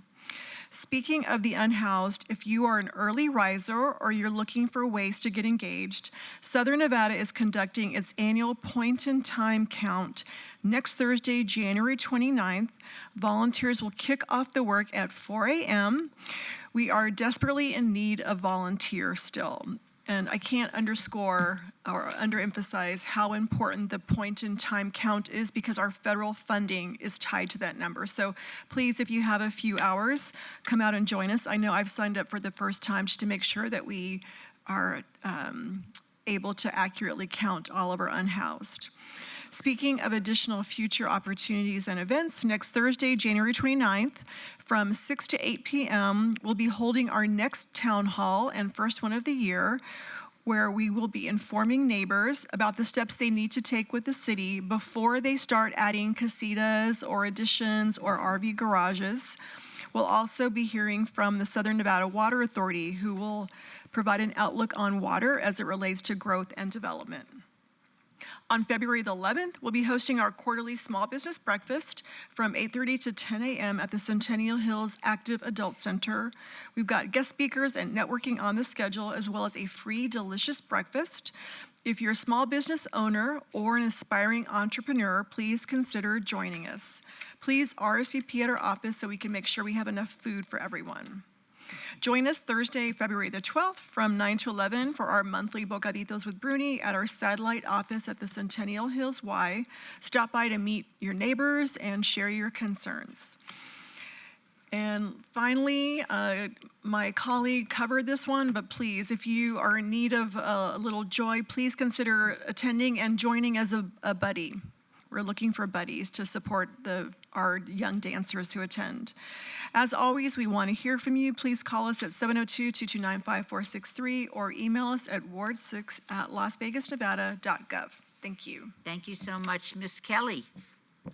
Good afternoon, or is it still morning? Oh, good morning, Still great. morning. I am really, I get so inspired by all y'all, and I'm really excited to tell you that I had a terrific, where I'm reaching out to our homeowners associations and our constituents, and here I am at the beginning greeting. We had about 40 folks who showed up for the Queensridge for their homeowners association. We had a lot of open dialogue. It was a terrific meeting, and that's not just my personal only opinion. Got a lot of really great feedback. We talked about the preserve. We talked about some of the other development.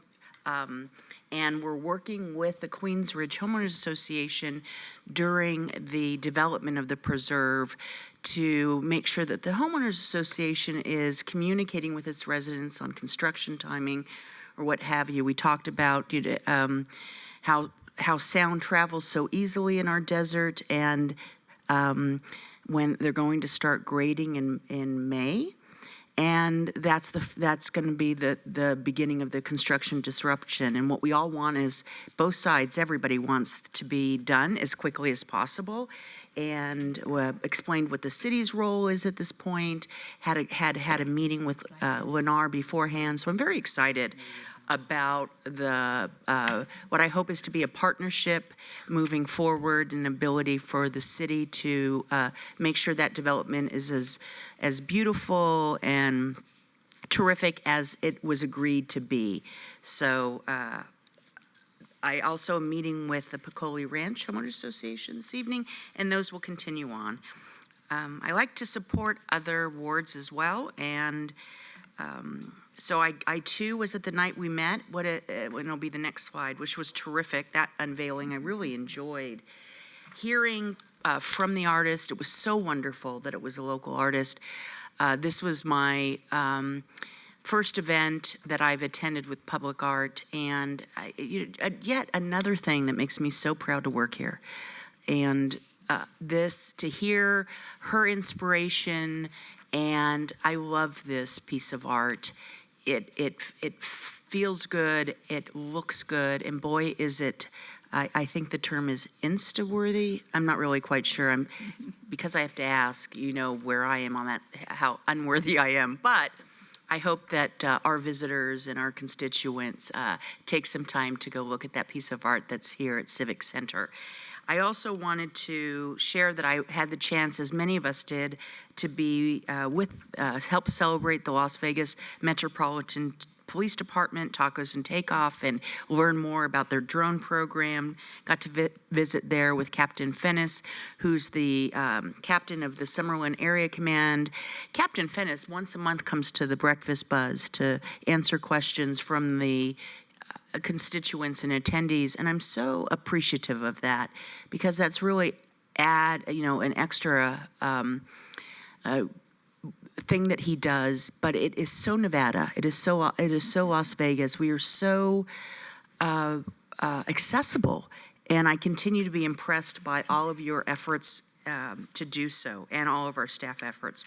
And of course, got to help celebrate Vince at the end of his time with us. And then we're going out into the community, and we're going to be having mobile office hours on the next slide tomorrow from 9 to 11. And we've been promoting it at the Veterans Community. We sent the Veterans Memorial Community Center. First time I'm doing it. I think it's the first time it's been done there. And I'm hoping that that helps us be accessible, and then we're going to be doing, and going to be doing others at different times of day and different times during the week, as we try to be as reachable for people with different schedules, etc. So very excited about that. And then upcoming events and more too. I just mentioned the Breakfast Buzz. We took a break in December. I'm also thrilled to announce that I'm not announcing it, it's been announced, but I will be on Saturday at the 99 Ranch Market grand opening, which is in Boca Park. It's that large space that was vacated many years ago by Vons. And we all have had vacancies in our communities, and they're very tough, and we know that in those larger what could be called strip malls. I'm sure there's a more eloquent way to describe them, but the main tenant is often the one that helps drive the traffic. And while Target is there, Boca Park is a very big space, and I'm really excited. I'll be helping them to welcome them and celebrate with their grand opening on Saturday. So very excited about that. And as always, in the next slide, I still have a home phone, I'm proud to say it, and I like to use my home phone. And so is the way, I love how Councilwoman Alan Polinsky says, if you're old-fashioned like I am and like to use a phone, then just call us, because we answer. I have staff that forwards office phones to their cell. Email us at ward2@lasvegasnevada.com. That is the best email. I do not have a personal email that I look at very often, and so even if you want to contact me, that's the best way to do it. We answer every contact. Like I am almost certain that every other council person does here.